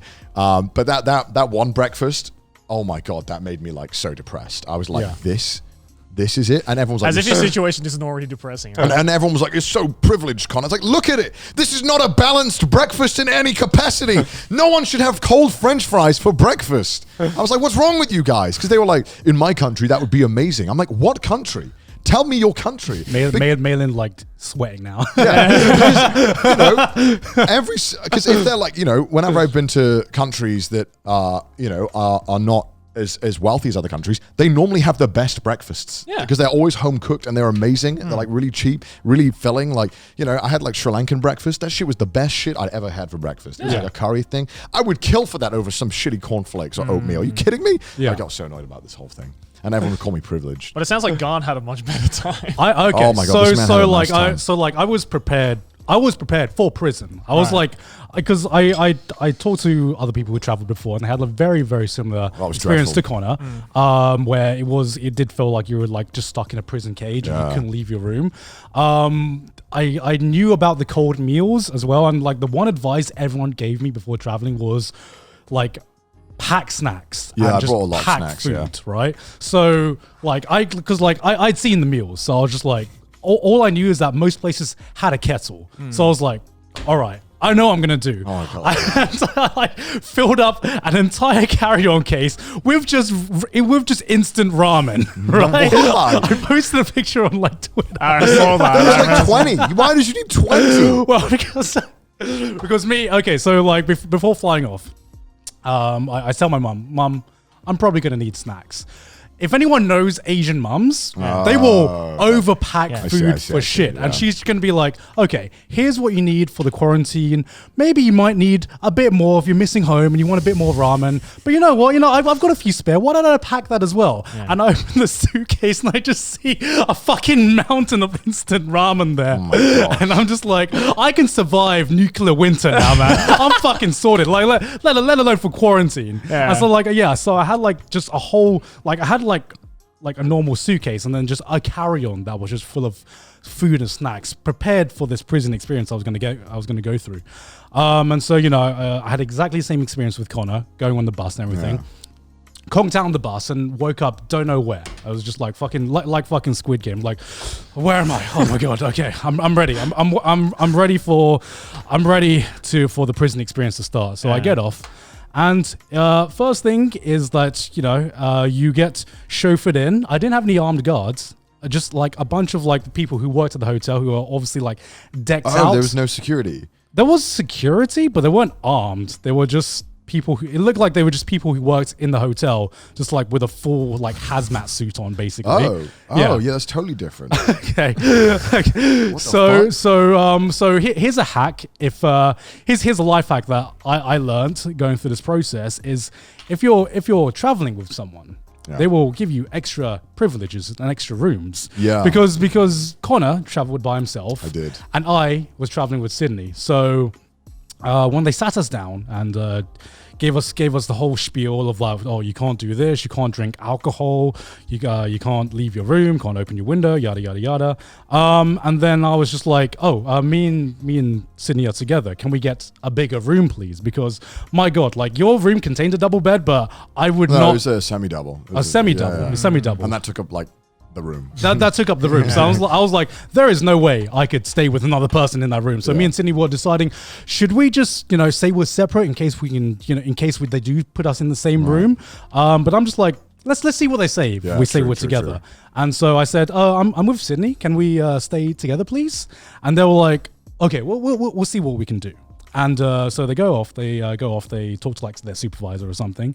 They come back and then they tell us, "Oh yeah, I think we can get you a we can get you a room suited for 2 people." And I like at this point I didn't know the suite is open. At this point I didn't know what it meant, right? So I'm like doubling down to be like, is this room big enough for 2 people? Because like if it is not big enough for 2 people to stay in for possibly 2 weeks if we test positive for COVID, God forbid. But if it is not big enough, then we would rather have separate rooms. Yeah. And then they go off. They were like chatting again to the supervisor, and then they come back and they go, yeah, I'm really sorry. And I'm like, okay, maybe we do need to get 2 rooms. And we're like, yeah, I'm really sorry. All the king size beds are gone. This one only has a queen size bed. And I'm like, and then they were like, what? Bro, you're getting a 5-star experience, and I'm out here fighting for my life. Did you quarantine in the Hilton? Like, and I'm just like, I'm sorry, can you say that again? And they were like, yeah, unfortunately, all the king size suites are gone, so we're gonna have to put you in the queen. I'm sorry, the room only has 3 jacuzzis. The queen size suite. Are you okay with that? And I'm like, yes. And I look at Sydney. Are you okay with that? And Sydney's like, I think that's good. And so we get taken to our room. Did anyone like take you to your room? No. Okay. We had like a guard behind us. Okay, so it's like smacked your ass. Yeah, he's like, don't look behind or you die. So we had 4 luggages with us, like two big luggages and 2 carry-ons, and so we've been lugging them around the fucking airports, and it's like heavy as fuck, right? And so after they check us in to our rooms, we go pick up. They give us our meal right away. There's a table with all our meals. We pick one up, and then I start like putting the meal on the suitcase and start lugging it around. And someone goes, "Oh no, don't do that, don't do that." I had like 10 bags. That would have been nice. Yeah, I was like, well, what's going on? And then they call another person over, and then we have like a luggage person who puts mine and Sydney's luggage on a trolley, leads us to the lift, and like they were like, "Oh, what room are you checking into?" "Oh, okay, it's room 301. Okay, that's on the 3rd floor." So they take us in. He takes us into the lift, presses the button for us, and then takes us out, and he says, "Oh, have a good stay." And I'm like, "Have a good stay? What's going on here?" So we get up to the 3rd floor, expecting like me and Sydney to have to take over from there. There's someone waiting for us on the 3rd floor, man. Like, and then they take our luggage out and leads us to our room. And before they check us in, they once again they explain everything we can and can't do. Yeah. Right. And so this is like the moment of truth. Like, this is where I find out how big our room is, right? Yeah. And I'm just like, I'm preparing for the worst, because I'm just like, okay, I'm not going to be able to walk. I'm not going to be able to do anything. It's Japan sizes, right? It's Japan sizes, right? We open the door, and it's a fucking suite, man.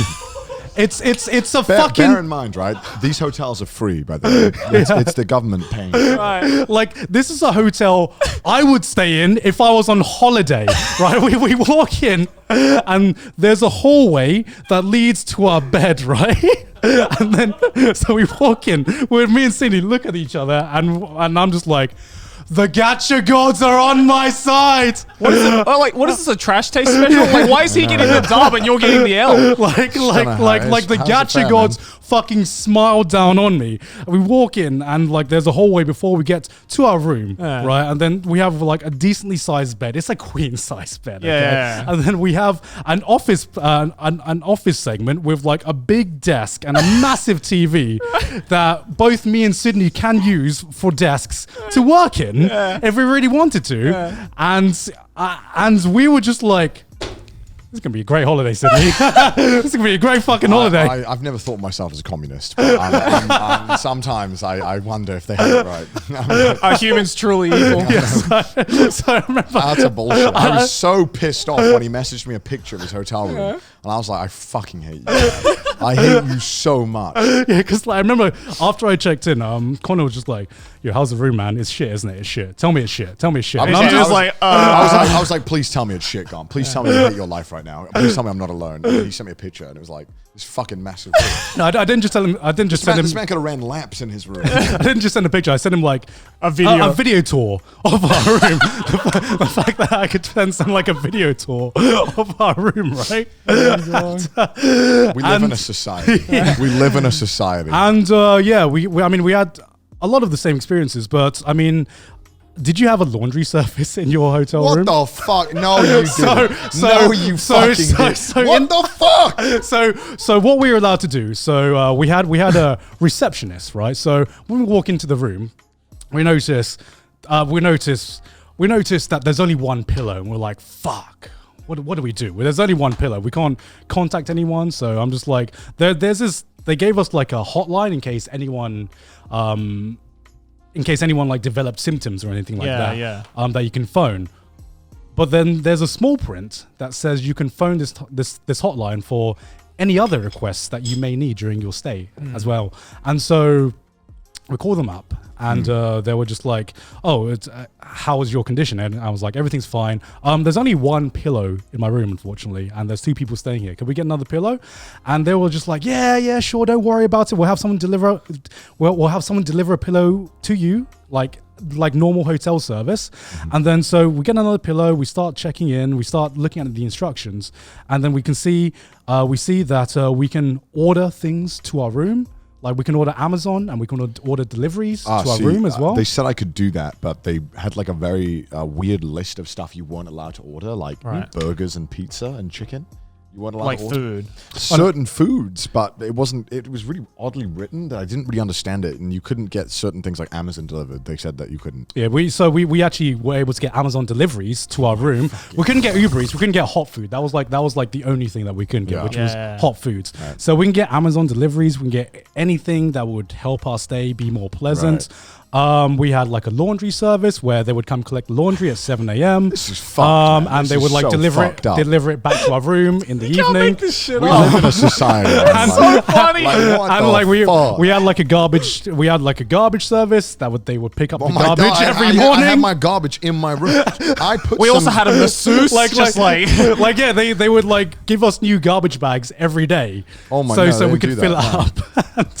And honestly, our food, aside from like being cold, was pretty damn fucking good. We got a pretty decent food. It looked way better than mine. Yeah, we got like a fucking decent bento every day. I mean, this is like some of this shit was better than Matsuya, you know, like.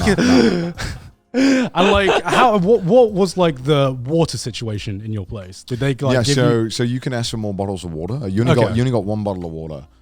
With every meal, and I ran out because I was a thirsty boy, and I asked for more, and they said, "Oh, sure, we'll deliver it." They never delivered it. It just didn't turn up. So when we went in, I forgot to say, our place also had a mini fridge as well. Mine did as well. Did yours as well? Yeah, okay. I think most hotels have. It just never got cold though. It was like it's just a container. It made it like less than room temperature, which I was like, I guess that's good, but like, I mean, what am I gonna do? Call them and make them replace the fucking fridge? Yes.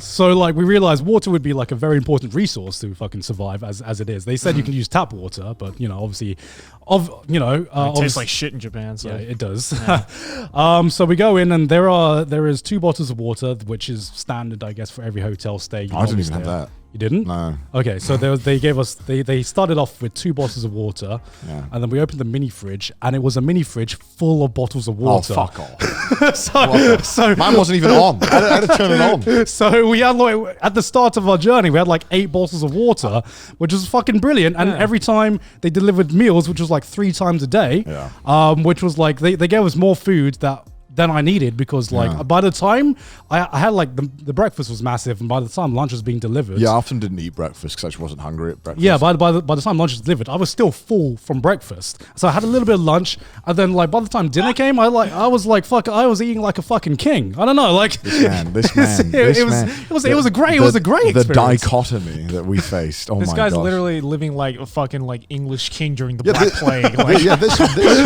This man's a plague while doctor. the peasants are dying from the Black Plague, he's just like, oh, there's too much food here, guys. Fuck me. It's like you know that scene in Goodfellas where they go, well, the gangsters like go to jail. Yeah. But like they're like having like steak like dinners champagne and like shit. champagne and shit. That's basically my quarantine hotel experience. It's fucking great. I didn't want to leave, honestly. Like me and Sydney woke up on the third day, and we're like, oh fuck, do we have to go now? Do we have to go back to our? Can one of us just get COVID? Just so we can stay here for like 2 weeks. It's so nice. I mean, it was just a free vacation stay. I didn't have to pay for it. Didn't have to pay for the meals. It was like a good meal every day. Had a hotel service. It Meanwhile, was this man living in the fucking slums.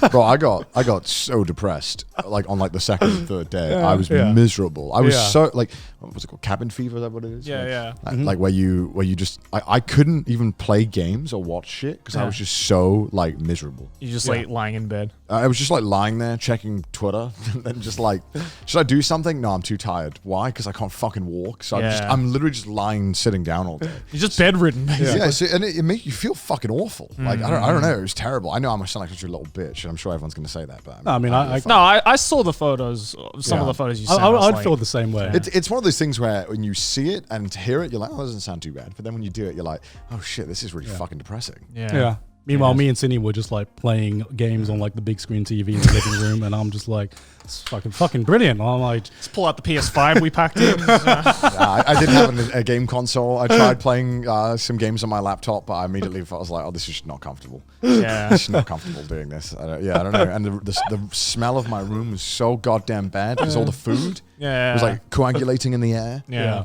And my sweat. yeah. But then like after reading a few more posts and after like talking to various people, I think your hotel quality experience is literally down to chance. Well, yeah, because there's 3 buses. When I noticed there's 3 bus lines, and they all take you to a different hotel. And whichever one you go to, you get a different experience. So Yeah, I think our hotel was not just a business hotel. It was like actual actually like hotel, a 4-star hotel. Yeah. that they put us in, which I'm just Certainly like, sounds like it. yeah, which I'm just like, fucking, gatcha luck, man. Yeah. The gatcha lords are on your side. You know, I will say, and this is kind of this. I don't want to make any more Squid Game jokes, but this was when I got on the bus that we all came on. There was like half the people on the bus, Right. Which means that half of them got COVID. Fucking hell. It was weird. First round elimination. The Irish guy was there who I spoke to, and the old man was there. And so I was like, What's up, guys? I was like, oh, G-san, how you doing, man? Glad to see you I made know it. I'm on the right bus.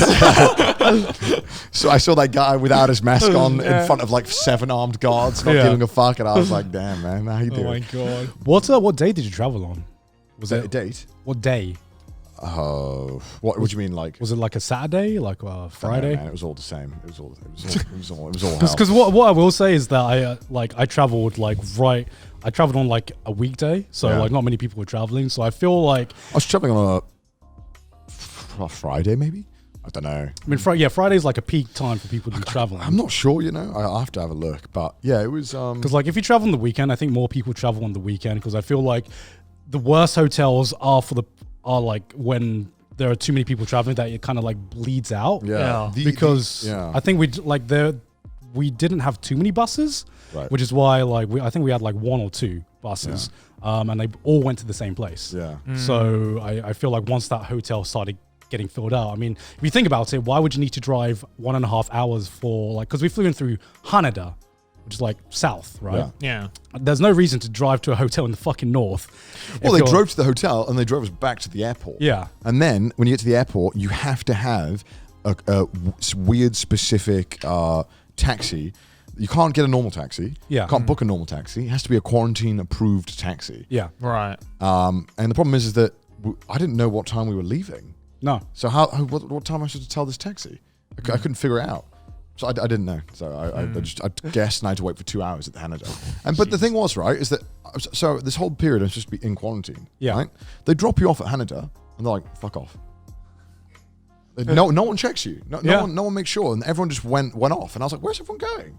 Does everyone know where they're going? Like, I spoke to the Irish guy who'd done it a few times. And he was like, yeah, you can just like chill around the airport and wait. I'm like, well, I can just go to like the cafe and like interact with people. And he was like, yeah, if you want to. And I'm like, that doesn't seem right. I didn't. I stood in like a corner waiting away from everyone. So I was like, don't come near me. I'm sick. But like, I mean, yeah, I got. It was fucking weird, and it was You're literally like that dude who's been in jail like for most of their life, who's trying to assimilate back into society. Right? I thought, don't go near me. I'm one of the It's like, people talking to me. That's weird. Man, it was fucking weird and it's not a very fun experience, and they've got rid of it now for UK travellers. Oh, really? Yeah. Have they got rid of it? Have they? No, they haven't. Oh, okay. They probably will soon. They reduced the quarantine time before we flew. Before we flew off to England, it was 6 days in quarantine hotel, and then they got halved to 3 days in quarantine hotel. 6 days in that hotel, which is like 6 days. Fucking. Why couldn't it? Why couldn't it be 6 days? He would have been alright with that. I shiver at the thought of spending another day there. It was nerve wracking because the day I had to do my test, they called me up and they said, "Hey, when you get your results, if they're negative, you have to leave the room right away. So you have to pack just in case that you're leaving." Yeah. But I didn't know, and because someone on my plane had been infected, there's a good chance that I could have got it. And luckily I didn't. But like they called me up, they're like, "Your test results are negative. Please leave the room as soon as possible." And like everyone was leaving, and I was like, "What the fuck? I gotta get out of the room." It was just weird. It was really a shit experience. Don't recommend. IGN's 10 out of 10 though. Yeah, I wouldn't recommend that experience. My experience wasn't that bad. It was, you got a free sweet hotel. I got shit. I remember Connor like messaging me every day. Like I knew Connor was like trying to drag. help. I was like trying to drag something negative out of me, and I'm just like, I mean, Am I some shit yet, Garnt? Is it shit?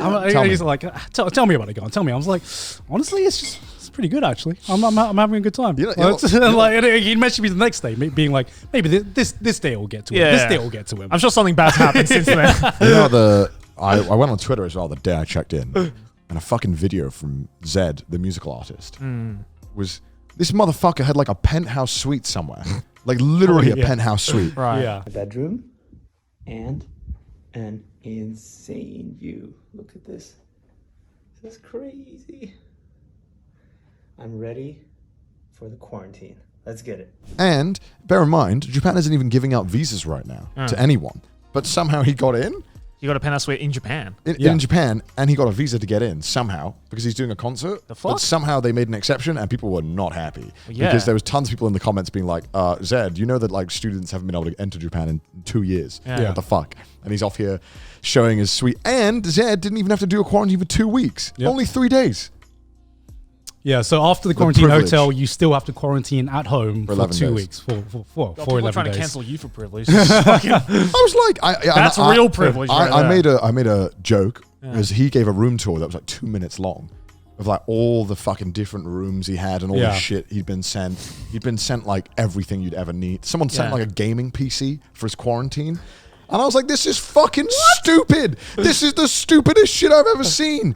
And I made a parody video. I was like, hey guys, here's my room tour. And I just turned the camera and it's just like the room. And that's the whole room. And I was just joking. Thanks, guys. I was just joking about like how the difference compared to rooms. And then people got angry at me being like, you should be happy that you even were able to enter Japan. You know, people haven't been able to enter Japan for 2 years. The privilege you're showing. I'm like, what the fuck is this? What the fuck? I was so annoyed. Just can't get a dub. And so I deleted the tweets. I was getting pissed off with the replies. I was like, what the fuck are these replies? And they're like, why are you blaming me? Don't blame me for being a resident in a country and getting back in. Blame the fucking country for banning any form of visas. What the fuck? Yeah, exactly. People like taking it out on me. I was getting so annoyed. I was fuming. Those people couldn't fucking tweet to the Japanese government, right? So they I was like, they were like, you're so lucky that you can re-enter Japan. I'm like, I'm lucky that I can re-enter the country I fucking live in? What the fuck do you mean? Shut the fuck up. Like, what? This is absurd. Like, don't try and say that I'm lucky. That is pretty unfair. We're all unlucky that the government has some shitty rules on this. Exactly. Like, don't take it out on each other. That's why I got annoyed about it, because people are attacking other people who are able to get into the country instead of, I don't know, blaming the people who are making the rules and these arbitrary rules between countries. Like, in America, right? Some states have to quarantine, but others don't. Yeah. And so there's this whole weird thing where It's like, well, why? I mean, it's all one country, right? But it's I mean, strange. same in Australia as well. Like most of the states, Australia had it the fucking worst though. Like Victoria, I think, was in lockdown for like 280 days in a row, or something like that. Like no interstate thing. Like my sister was like, yeah, I'm not allowed to travel more than 10 kilometers from my house. Yeah, Otherwise, I get fined. But there's nothing stopping you from just. If you live in so one of the countries that was banned was like Texas. You could just fly from. You mean state? The state, yeah, the state. The state was the country of Texas. It wishes. The state of Texas was like one country that you would have to quarantine in. Yeah. Go to the hotel for. But there were other states that you didn't have to go to the hotel for. Oh, weird. So like, why wouldn't you just drive over to the next state and fly from there and just say that you've been there? Because there's no way they can validate that. Yeah, they can check that. Right. So to me, it just felt really like fucking weird. But like COVID has shown that the rules are not to do with what's practical. It's political ties and all those things. If we've learned anything, and that's what is shitty, is that it sometimes feels like you're just caught up in some international bullshit politics of countries that don't like each other and countries that do like each other. Yeah, pretty much. Favoring. I mean, the UK did it a lot too with countries as well. They've been pretty bad for it. It was just a mess, and I hated it, and it's shit. Well, at least you guys got to sit here with me. Yeah. I mean, like, good look news. at us. You guys Look at us. made it. You made it. Yeah. I Amazing. mean, like You for made the it. longest time, we were like literally trapped in this country because we couldn't fly out for the longest time. Yeah. And it was only recently that the rules got changed that people who are already residents can fly out and then fly back in, And I mean, now we're just waiting for the actual, people who are waiting on visas, because I can only imagine that does suck, because we were really lucky to be able to get our visas before all this happened. Yeah. Otherwise, we would have literally, Trash Taste would have never happened. Yeah, true. Right? If we had applied for our visas literally a few months after we got our visas. Yeah. Because we would still be waiting now to even get our visas to move to Japan. It's actually crazy to think about. And Japan faced a lot of criticism when the coronavirus started, because they banned only Japanese nationals were allowed back in. Yeah. Right? Which is like, okay, I guess that makes sense. But then they also didn't allow green card holders, permanent residents.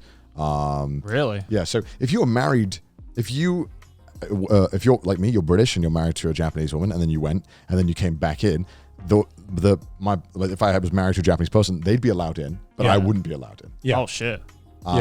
So I knew a few people who were that in came that under a position. shit ton of criticism, yeah. rightfully so, because Because if it's xenophobic as fuck. if someone's a permanent resident of your country, that's literally like where their whole life Yeah. is. You can't just say like no, but they did, and they faced a lot of criticism, which they did eventually change. But they've still been banning visas, and like I feel really fucking sorry for these students who've had their life on pause, who had their whole like basically 2 years lined up in Japan. Yeah. They've just been banned from entering Japan. Like They've they haven't just been waiting. yeah, and they haven't Yeah. made. It doesn't make sense to me that they wouldn't allow some system, even if it's complicated and even if it's fucking stupid and tedious, to get in if you're a student. Yeah. Like I don't understand why they haven't changed the rule on that. It's just Japan being Japan, Yeah. Yeah, it's because Japan thinks that like, the foreigners, you're more likely to get it if you're a foreigner, which is just not true. Yeah, I it's just one of those things where you can go through enough precautions and you can do enough tests to make sure that like 99% of the time you'll get it so that it's good and it works. But I don't know. To me, I can't fathom it why they're banned issuing any visas at all. It really doesn't make sense to me. Yeah, I don't know. It's dumb as fuck. Yeah, and like after going through that quarantine experience, like I don't believe anyone who's flying in is like spreading COVID to people. No. My God, they have this shit on lockdown, man. Yeah, honestly. I mean, there's like 2 tests when you get here and you test before. Yeah. So obviously somehow someone did get COVID on my flight, but that was caught. And then if you test positive in the 3 days, you have to. Yeah. I understand it can still slip through. Yeah. But also it feels like such diminishing returns at this point to keep this rule in place. I mean, it's whatever. I'm sure everyone will have a personal opinion about it and that stuff. I understand not letting tourists in. Obviously, I get that. This is like whatever. I mean, I feel like it's different levels, right? There's tourists. Which is opening the floodgates, but then there's people who are like literally waiting on a working or a student visa. It breaks my heart, man. I really feel sorry for these people who had their life lined up to come here and they've just been hanging around waiting. I do feel so sorry for them. Yeah. It's so fucked. It's really fucked. Well, hopefully soon. I mean, the cases are going down a lot now in Japan. Yeah, which is a I good thing. saw an article today that was like, Japan's drop in COVID cases baffles experts. But also, I heard that Japan isn't testing as much. So I mean, that's But I mean, it's also because like most young people now are finally fucking vaccinated here. So And it's have like, we missed anything since we've been gone? I mean, the country's opened back up again. I mean, in terms of like the lockdown, quote unquote. I mean, so like beginning of October, they were like, oh yeah, so everything's just good now. Yeah. Everything's open. You can drink alcohol if you want. Everyone's like, we can drink. Are you sure? Because you said that last time, that and we only did it. times. Yeah. You did that last time. We could only do it for a week before you shut that shit down again. It was just like the floodgates were open. Everyone went out drinking, and then a week later, everyone's just like, "Well, that was a good time." Yeah, experts were like, "Yeah, that's a bad idea. Let's not do that." The Japanese government managed to do something that I think they've never done before. Test the patience of their population and piss them off. Yeah. I've never seen people get so actually angry about shit in Japan. It just doesn't happen. Yeah. But people actually got so angry about them keep extending the lockdown. Yeah, because they're so fucking wishy-washy about it as well. They're like, oh yeah, so the cases are going down. It's not zero, but it's going down. So maybe we can open it up again. And then and then it goes back up, and they're like, well, experts are baffled. Surprise Pikachu face. Experts are baffled. How did this happen? It was going down. And the Olympics just like blew it. Oh god, yeah. Oh my god, just like I watched a video about all the fuck ups of the Olympics, and it was insane. Yeah. Having it all in one video. Yeah. The sheer amount of people that got fired off the Olympic committee is insane. It was like half of them. Yeah, and then the amount of controversies the Olympic, it was insane. I was like, this is fucking terrible. So fucking weird. Oh my god. I mean, so far it seems to be going all right. I mean, the other day I was at a park, and with some of my friends, and someone was like, we should do a bold gamer move. We should drink a beer in this park. And I was like, it felt like someone just offered me cocaine. I was like, no, I don't think that's a good idea. I think someone's watching. This doesn't feel right. I did it. It was very liberating, but fuck the police. Yeah, I was like, fuck the police. They can't stop us now. But yeah, I mean, I don't know. I'm just waiting again for like next week for the government to be like, change their mind. Psych. Yeah. Psych. It's locked down again. Well, the real question is karaoke open? Because that's Is it actually? Everything is that's open. how you know lockdown's actually ended. Once the karaoke opens, Yeah. that's like the equivalent of like when the British pubs are open. So the karaoke's are open. Restaurants now go past 8 o'clock. You can order alcohol. Basically, everything's back to normal. Well, some of the restaurants are still closed. Some restaurants. It's kind of confusing now. Which is basically most restaurants. Because I should say, like, the day filming this is literally my first day out of quarantine. So I've not been out to explore the town. I've just been stuck in my house. You sound like Andy Dufresne. First day How of freedom. was your 11 days at your home? Honestly, I preferred like the 3 days in my quarantine hotel. I fucking loved my home. I was like, oh my god, I can work. I have space. I can walk. I can walk around. I can shit in a bathroom that has a bidet that's usable. Your hotel. It had a bidet, but it was like so weak. Okay. It was like a duck like tickling my butthole. I wanted something to power wash my cheeks, you know? No, like it was okay for like a good like 5-6 days, and then like the second half of the quarantine, it really starts to get to you, where you're just in your house and you're seeing everyone out and you're seeing the country be normal, I guess, and you just kind of like. Luckily, I have Sydney, so I had her to interact with in case I was feeling too lonely. If I was by myself... Oh, bro, I loved it. I had a great time. Really? Yeah, dude. The dichotomy of man. I was testing like every single Uber Eats out. I was loving it. My new place I really love, and I got to like kind of work on it a bit. And I didn't schedule anything. Yeah. So I just had like the full 11 days to just kind of do what I want. I played some games. I mean, you did that like 3-4 days. Oh yeah, right? I did a 72-hour stream. Oh yeah, you did do that. And I didn't say anything racist in my sleep. That was good. Well, That's we don't good. know. I muted my mic, so maybe I get it. But I saw a lot of mouth flaps. Couldn't make it out. enhance. Expert lip readers. Yeah, I did a 70-hour stream, not 72, because I had a Japanese class that I had to end it, so I had to. But I did a 70-hour stream, which was fun. Yeah, I had a really good time. It was kind of last minute. I was kind of like, I'm gonna do a 70-hour stream, and my mods were like, "What? You're gonna what?" no, you can't do it. It's too soon. I was like, no, we're doing it. We're doing it. It's the perfect time. I'm going to do it. Yeah. You're in It's good quarantine. fun. Yeah, I mean, you're stuck at home, right? You might as well. It was good. I by the third day, I was getting quite tired. I understand now why Ludwig would watch clips for so long, because after a while, I just was like, can I stop talking for a bit?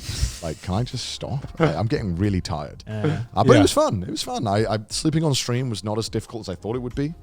I was generally just quite tired from streaming all day.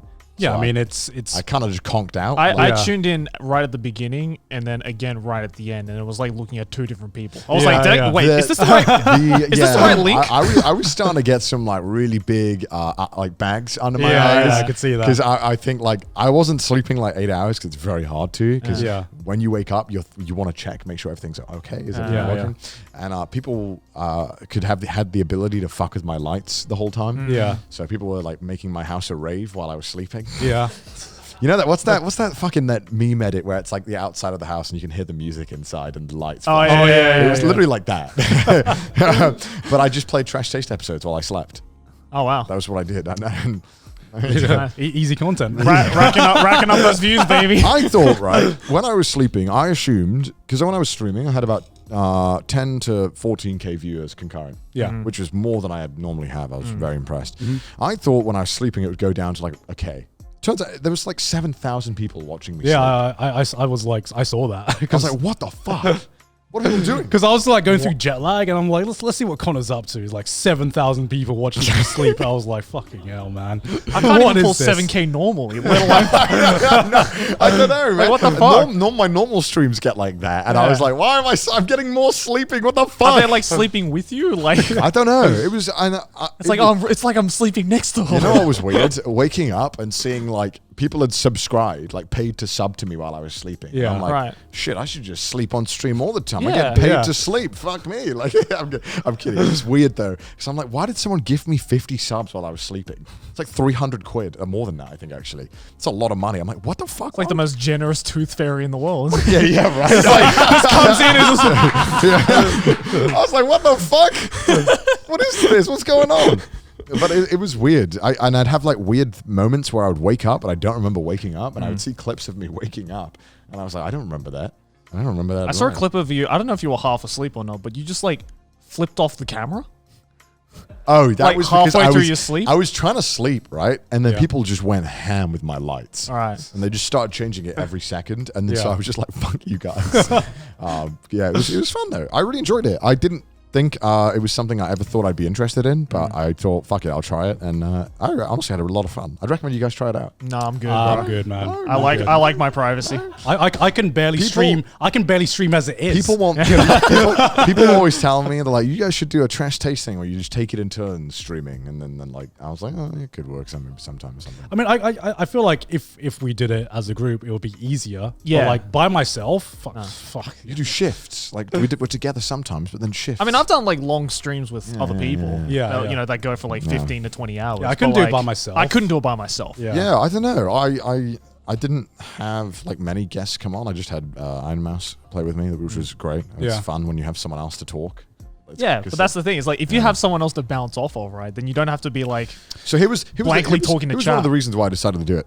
So I had not been streaming for like a month before I left for the UK, and so I didn't stream for a month at all. So I didn't stream for 2 months, and so I have a second channel as well. And we like ran out of videos. We Yeah. had like no more videos left, and so Mudan, my editor, was like, "Hey Connor, please make like a shit ton of content." And I was like, "All right, I got you."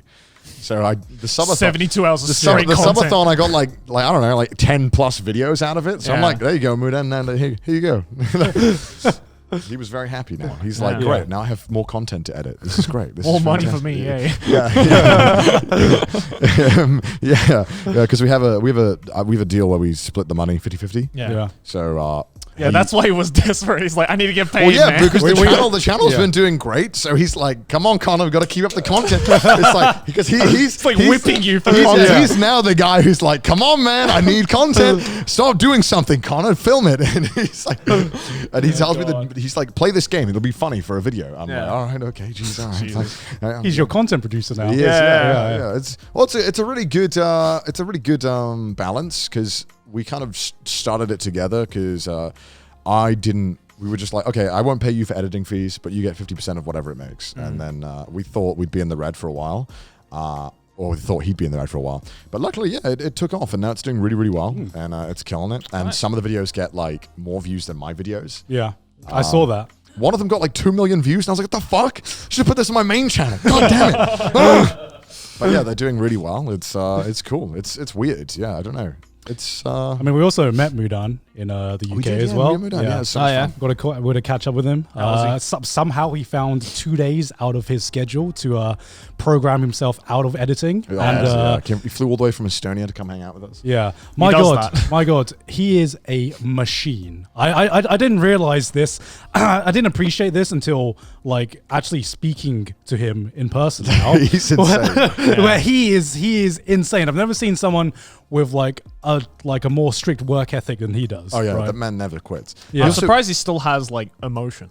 After that, like, because like you have to like throw humanity away to keep up with him. He edits videos in 4 times speed. Yeah, I know. He watches the video in 4 times speed. He told me that. I was like, how do you... I don't think a human brain can comprehend that. I am convinced he's just jacked into the Matrix. Because how do you edit in 4 times speed? Like you don't do that with a mouse and keyboard. Yeah. You do that like in like fucking Ghost of the Shell. Basically, you jack yourself in, and like he edits the video in his mind. That's how I'm convinced. He is one with Premiere Pro. He does editing speed runs on his Twitch channel. Yeah, he edits like whole of my videos in like 4 hours. Yeah. Because like I remember talking to him when we were catching up, because he was with us and like with a bunch of our mates as we were like all catching up, and I was talking to him and I was like, oh, so you're editing for like Trash Taste, our specials, After Dark, Connor's channel, Connor's second channel, and some of Joey's videos, and I've heard some of Aki's videos in the past as well. And I'm just like, are you close to burnout? And he was like, no, Garnt, I'm looking for more work. Do you have more work for me? I was like, what? He's insane. What? So like during like he was in his holiday, right? Yeah. He was like, oh, it's alright. I can connect to my PC through my virtual in my phone, and I can edit this for you like, at the airport. And I'm like, what? He's never disconnected. He's never disconnected. Never and he was like, Garnt, have you ever thought about starting a stream channel? I'm like, Mudan, how are you looking for more work right now? He told that to me as well. He was like, oh, I see you've been uploading along your second channel. Do you want me to edit those? And I'm like, no, I'm good. I'm good. Enjoy your life, please. And I was just like flabbergasted that this guy is still looking for more work after how many goddamn channels he's already editing for. He's like a content black hole. Like he just like keeps ingesting. It's never enough. It's just like infinite. I'm just like, because I asked him like, Mudan, what is your limit? Have you ever limit tested yourself? Yeah. And he's like, no. I want to know. Keep giving me more. I'm nowhere near close to my limit now. He's got the limitless and I'm just pill. like, what the fuck, man? What is this machine that I'm talking to, man? It's just like he's like tested like every productivity app out there to like find which one is like the most productive. Yeah. So that he knows like how he can maximize his productivity. He's insane. It's just like a different breed. It's like a fucking T100. Skynet didn't send back a fucking Terminator. They just sent back Mudan. to edit every video on Earth on YouTube, and he won't stop until he like monopolizes the entirety of AnyTube, basically. I think if every person was like Mudan, we'd be at like intergalactic travel stages right now. Like we'd be so advanced as a society. We'd have the Dyson sphere. We'd have had that by now. We'd be like a level 2 society, just like controlling the solar system. Jesus Christ. I also feel like we'd be very dystopian, but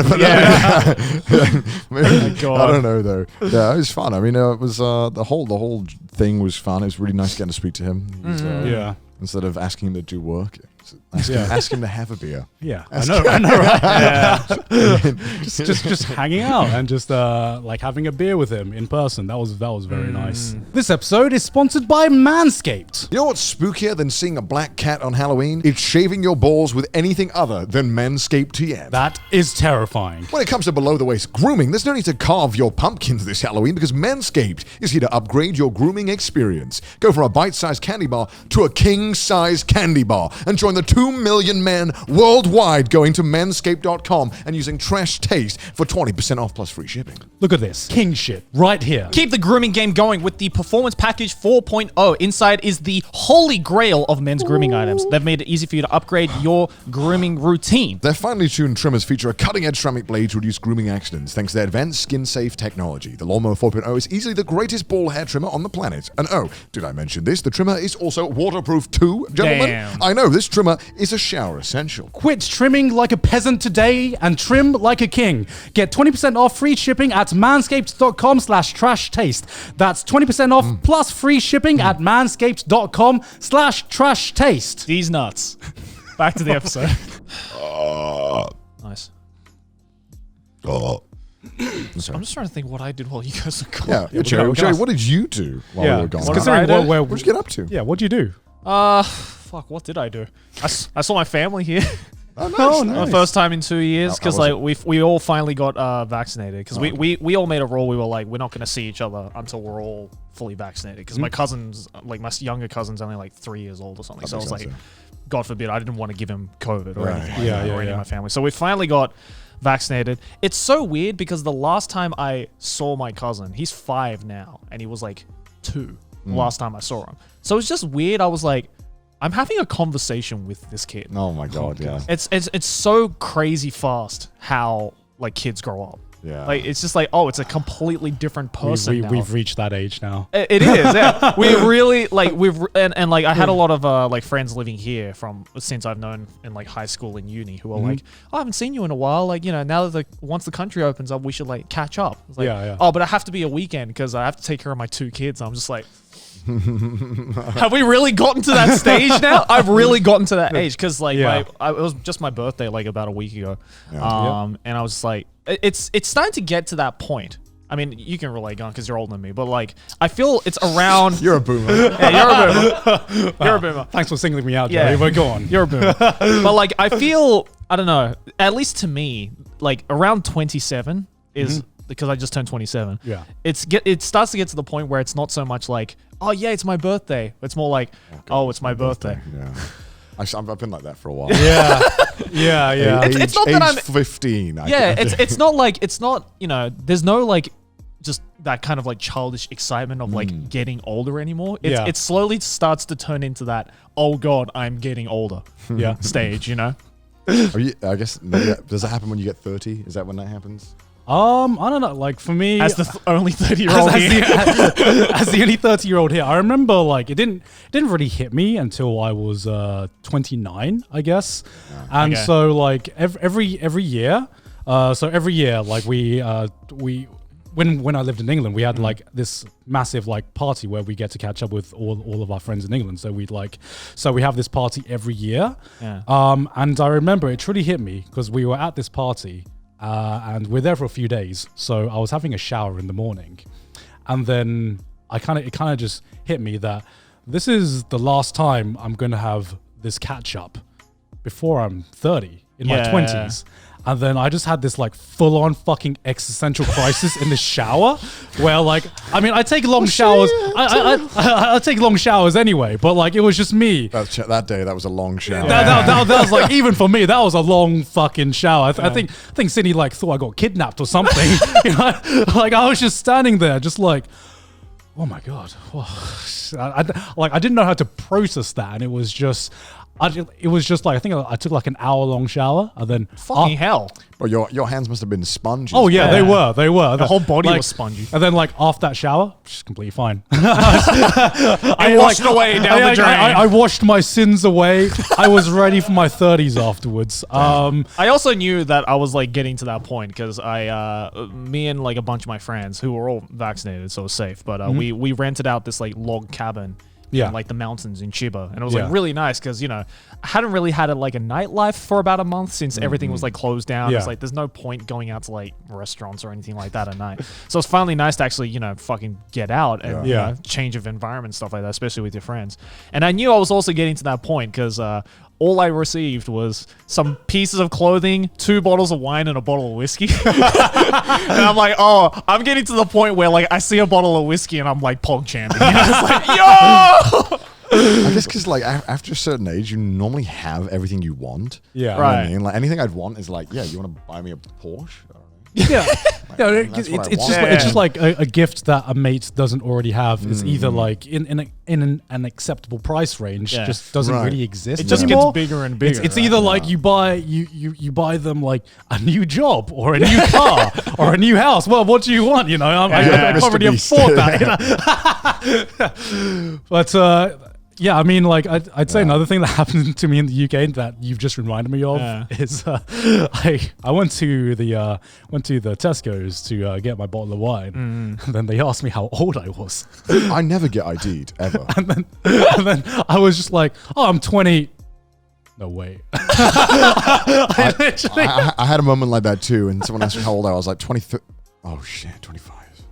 Yeah, I legitimately forgot at one point how old I was turning. I was like, am I turning 27 or 28? Oh Yeah. my God. Fuck, I don't remember. I had to like do math in my head Not to like figure this, out not like who this. how old I was. Yeah, like I'd literally like forgotten that I had turned 30 because like I had not been asked for ID since I turned 30. Yeah. And so yeah, I like by like muscle memory, I just started saying 20 something, and then I Yeah. like had like this Darren Brown moment where I just like forgot the number, and I was like, Vsauce music plays.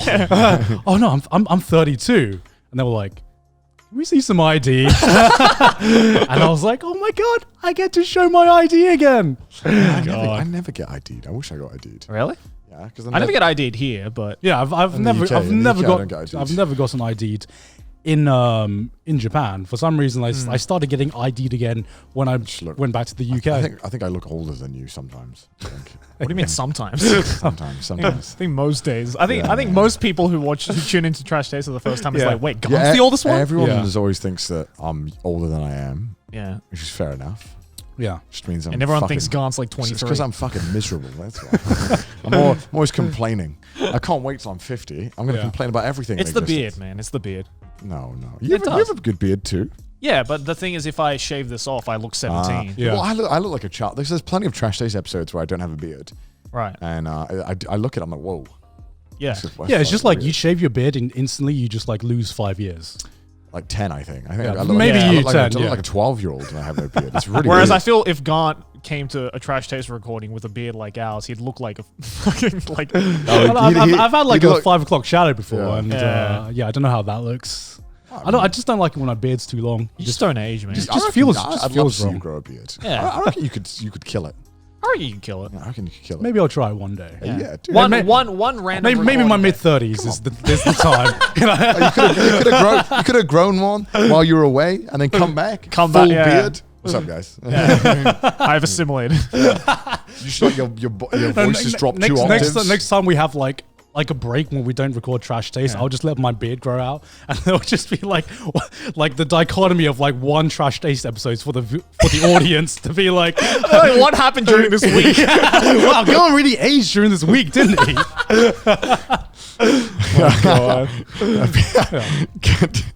Garnt just like does some Doctor Strange bullshit, skips time or some nonsense or something like that. Oh my God, I don't know. I feel like a beard could weirdly suit you.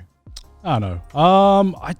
I'm just not a big fan of beards on me personally. I don't know. It's I also like there's this like patch where a beard like can't grow on my chin as well. So I don't know how weird that would look if I grow it I out mean, I because have a bit of patchwork as well around the place. Mine's no, not because exactly like the reason I have this patch is because as a kid, when I was a kid, I got well, it's not that big of an exciting story, but my chin got cut open because I was on the playground, hit a kid, fell on the floor, and then my chin Split your like, chin. split shit. Yeah. my chin open. And so once that got closed up, there's just this patch on my chin that just won't grow hair. So I've always found it looks Just stick it. Just stick some. Just grab some. just stick some. Or just grow it out and just like kind of bundle it. Into Yeah, braid it. So just it's like- braid it yeah, into the yeah, middle yeah, so it yeah. just comes down like that. Why not? I'm gonna try it. I mean, Oh, maybe I probably will one day.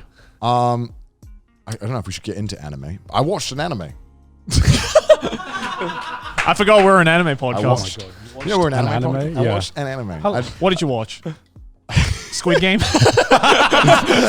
I watched Squid Game, aka Kaiji. Yeah. I watched High Rise Invasion. What the fuck's that? Exactly. What the fuck is that?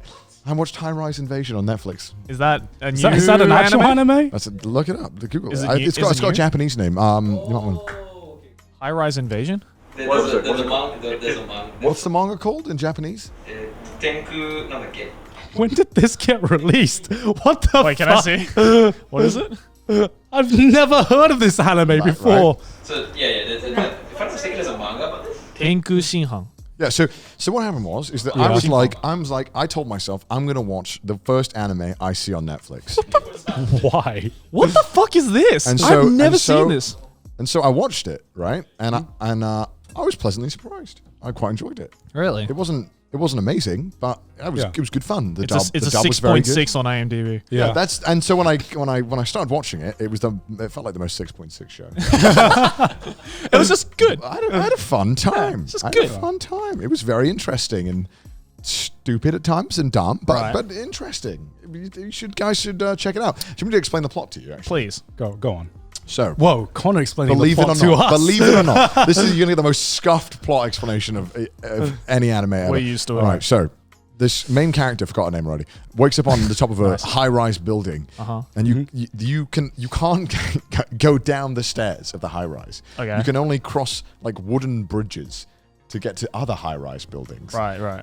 And there's these dudes that are wearing these masks that are like budget, anonymous-looking masks, Yeah. smiley masks, and they're trying The to kill V for you. Vendetta masks. Yeah, and they're not trying to kill you. They're trying to get you to jump off the building by making you have such despair. But that goes out the window within like 10 seconds, and people they just start trying to kill you. Right. So it's one of those things. It's one of those things where they build it up to be like a really big plot point. They want to make you feel despair and jump yourself, and then immediately. What do they like, just come up to you and they're like, can you jump off, please? and then like Okay. and then like immediately they then just these masks people just start killing everyone, and then it was like, wait, so that wasn't important. Okay, Yeah. whatever. But then It's just B-plot, that. and then these masks are like controlling people, and we're trying to find out what's going on. And there's some other. They're all isekai'd, so it's all these characters from. Now a I'm different, interested. all these characters. Why didn't you say so earlier, Connor? You can stop talking now. Yeah, all these characters come from a different world, and they wake up on high-rise buildings and have to go from different high-rise. And there's like masks that control them, and it's kind of shit. But it was interesting enough. I had a fun time. You know good. what? It was nice watching a show and not caring if it was going to be good or bad. Yeah. I enjoyed it, Yeah. and the dub was very good, very good. Very Oh, good fair dub. enough. The dichotomy, because I think like this was the longest stretch where I went not watching an anime at all. Damn. And actually picked up a JRPG that I like got fucking Tales of Arise. Tales of I Arise. sleep, I sleep. Yeah.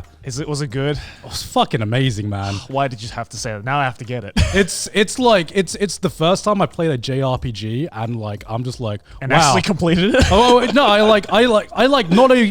not only completed it. I think I'm like close to 100%ing it as well. Oh my God. Like it's the only fucking JRPG where I cared about it so much, and I didn't want the journey to end, that I 100%ed the fucking fishing mini game.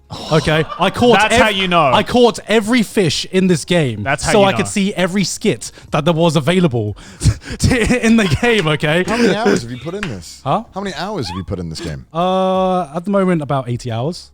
So like for JRPG lengths, that's actually not. That's not too bad. That's not too bad. That's So like you can, especially for a 100% run. That's not. yeah, that's But, pretty like, short. We're talking 80 hours in like the past 2 weeks, right? yeah. Oh, I mean, what else was he gonna do during What else was quarantine? I going to do during quarantine, man? A lot of hours. Huh? No, but it's. I mean, like one thing that really surprised me is that it really got me to care about game mechanics. I'm just like I'm here for the story and characters, and then I just got really absorbed. JRPG fans find out that games can be good. And then I just got really absorbed into the combat system of this game, and I'm just like, how did you trick my non-gamer brain into caring about this shit, right? Because like I've played so many Tales games, and the reason I got into Tales was because it had like a real-time combat system. Yeah, and I played Berseria, and I didn't like it. Berseria? Berseria, Yeah, and that was in the time where I only really got into Tales games because every other JRPG was turn-based combat with random encounters. And Tales is like, no. How about you have a real-time battle system with enemies that you can see when you get into a battle, right? And then that kind of like, as time gone on, that became more normalized in a lot of JRPGs. Like, you know, you see the modern Final Fantasy, and it's basically just it's an action RPG with Yeah. some turn-based systems implemented into it. And so for the longest time, I still played Tales games, but they didn't grab me as much as, say, back in the old school days where this was the only type of JRPG there was that had this type of system. And so I like my love for the Tales series had like waned a bit. So when I got Tales of Arise, I only got it because people were just like, yeah, it's a new Tales game. And I'm like, I'm a Tales fan. Maybe I'll just play this for like... More of a Sonic guy. Yeah, I'm a Tales fan. I'm going to ignore that for a second. I'm sorry. That was I'm terrible. glad you said it before I did. You kept saying Tails, and I just kept thinking. Yeah, like I was in my Sonic. head. I was just imagining fucking.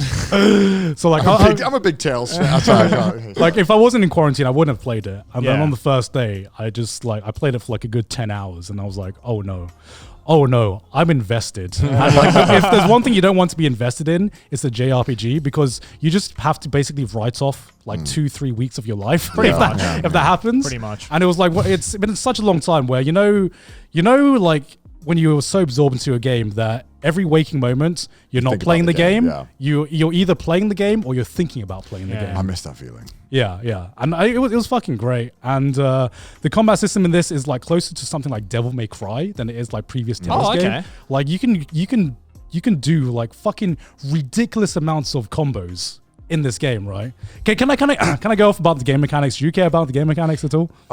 Sure. I mean, it's better than you talking about Arrogate. So I'd love to hear how you like it. Okay, so in most Tales games that I played before, it's just like fucking button mashing. Like you press. Yeah, that's what I didn't like about it. Yeah. The last time I played it. Yeah, and you can get through a lot of this game through just button mashing, and then like there's this really weird difficulty curve where the later parts of the game, you like before. In every Tales games, you can just get away with like tapping one button, tapping special attack, and everything like that. But then they've layered so many different systems onto this combat system from like previous Tales games that you realize you can just start layering shit over like things over things over things over things. So they introduce you like you can only do a certain amount of moves before your character goes back into a rest state, right? So you can only do like 3 basic attacks and enough special attacks before your meter runs dry. But then if you juggle the enemy, you add more basic attacks on top of that, yes. right? Right. And then on top of that, you have group attacks as well. Where that. people in your party can also join in on an attack. And then what I didn't realize is that Tales added this system where you can switch to another person mid battle, so you don't have to pause the game to switch to another character. You can literally, it's a tap of one button, you can switch to another person. So you can basically chain combos, end combo with one person, then switch to like do a special attack with another person, switch to that person. And so the system awards people who are able to chain really good combos, because if you get your combo meter long enough, then you can do basically a finishing attack, right? It looked kind of like Genshin a little bit. Yeah, that's the thing. It's basically like it was a lot like Genshin, except not having just one person, but having 4 people in but stage like, at in the one sense time. of that you're when you're playing Genshin, from how much I play of it, you change. But it's like way more in depth than Genshin. I would say it does have some similarities to the Genshin combat system, but it is like way more in depth, and you can get combos that are like way longer than Genshin. You can get like 100 hit combos sometimes. The only thing that I found really funny, and I don't know if this is the whole game, but I was watching someone stream it on Twitch, and they were fighting this dragon, and during this fight, every single character was saying their voice lines at every single point. Yeah. And I was like, what the fuck is this? I can't hear anything. Everyone is just screaming their own attacks. Yeah. Is that happening all the time? Yeah, pretty much. That's pretty standard for a JRPG. But I couldn't hear anything. I couldn't hear what anyone was saying Yeah. because everyone was shouting their attacks. And I was like, what is? I mean, it's the same with like Xenoblade as well, right? Like when you fight. Oh, that shit I can't watch because that annoys me. Xenoblade annoys me watching Xenoblade because I'm just hearing everyone go da da da da da da, and it's everyone But it's like shouting 4 over each people other. at the Yeah. same time attacking. What the fuck? Wait, don't you like that? No, I can't because I can't hear what everyone's saying. It's just noise. You don't have to hear what they're saying. I can't. Even if I wanted to, I can't hear it. It's not like they're giving like important information. As I just doing it. wish that it was like, I don't know, when I was watching from a viewing experience, it was very annoying. At least, Right. From a gaming, it's probably you didn't give a shit. You're pretty Yeah, focused. yeah. But I think if from a viewing you're experience, I was like- watching it, as Yeah. a viewer, it might get a little bit annoying because that's the only thing you're focusing in on. Yeah. But again, it's not like they're gonna drop like huge narrative plot points as they're going, Dad, yo, I'm your dad. No, I know. But I was just like, this is too loud. Shut up. Because like on top of that as well, sometimes the characters will have conversations with each other. That's what I as saw they're as like, well. As they're screaming. as they're screaming their attacks. I mean, there is a lot of things going on. I love that. I love that about Tales. Yeah, there's kind of campy about it. That's the anime side that I live for. You know. Yeah, there's something super campy about it that I love. It's Yeah. like one person is like being like, "Hey, that was a good shot," and the other one's like, "Ah!" It's like, all right, you're not listening. Cool. It seemed pretty cool though. It seemed pretty like a lot better combat system than before. Yeah, I don't trust people who prefer turn-based combat over that. I'm just like, what's wrong with you? Who hurt you? I mean, Who hurt? Do you? I didn't say anything. Why? Who is it? Huh? Who in the studio likes turn-based combat? I didn't say anything. I absolutely despise turn-based combat. I fucking hate it. No, it's so boring. no, I'm with Connor on this one. It's just because we haven't- Except for Persona. We haven't 5. figured out a way to make it fun, so we keep using the same shitty thing because we know it sort of works, but like no one's happy Joey, about it. right? Yeah. Oh, I don't like turn-based combat. I don't know. I'm just used to it so much to the point where like I But don't that's think the about thing, it though. anymore. I think that's why But people. yeah, I like- get it. If you didn't grow up with it, it's fucking annoying. Yeah, sure. and I think it's just because it's it's a thing that we haven't figured out a better way, and I still feel that some games, the whole real-time combat in the way is still kind of jank at times. Yeah. It sounds like it's good. It's really good. Like Sounds like they finally figured it out a little bit. yeah, it's really good because they teach you the basics and then they don't teach you all these like more advanced techniques that you can do to like basically extend your combos and like make flashier moves, but they give you gameplay incentives. Like I said, like if you get a combo for long enough without stopping it, then you can do a finishing move on an enemy. And like when they're high health, it's harder than when they're low health. So the combo meter builds Right, that up makes faster sense. when Yeah, they're low yeah, health. yeah. So like when you sometimes you start off a battle, and depending on how well you can get your combo off, because when you kill one enemy with a finishing move, that makes it easier to do the next enemy and the next enemy, and it's kind of like a domino effect, right? So you can depending on the difficulty, if you start off a battle well, you can clear the enemy so fast, or you can like get KO'd really easily, depending on like how well you start off your attacks and your combos, which is just something that I never experienced before in a Tales game, because Tales was always I'm playing because I like it and it's anime and it's JRPG, like story. and then And the fun. combats here is just to like make me forget about the fact that I just hate grinding and combats and like Yeah, I don't like grinding. and turn-based battles. But this one was just it's legit good game. I can see why it's like the closest thing Tales has got to a mainstream release, Yeah. because it is a legit good game that I think a lot of people who don't even like JRPGs would like. So yeah, Maybe I'll check it out. I've It's been probably right. I've been tempted ever since they announced it. And I'm just it. like, Do it, I Joe. can't do it Do to it. myself. Do it. I have so many fucking JRPGs lined up that I still need to play. Like, I still haven't played the fucking Near Replicant. I have like the I haven't played re-release. that either. Yeah. I bought that on Steam and it's just been sitting there. I'm just like, I'll get to it eventually. That's Steam. That's how it is. Yeah, That's it's like, how you know I'll you're get to okay, it man. eventually. And then they were like, okay, there's 5 You know, more JRPGs. I bought Sega bass. Fuck, what I keep saying. Sega Bass Fishing, and I never bought it. I never played it. Sega Bass Fishing? The fishing game. Oh. The Sega Genesis. Why? Game. Why not, Garnt? Because Sega Bass Fishing. I actually think we should do a Trash Taste special. We do high score on Sega Bass Fishing.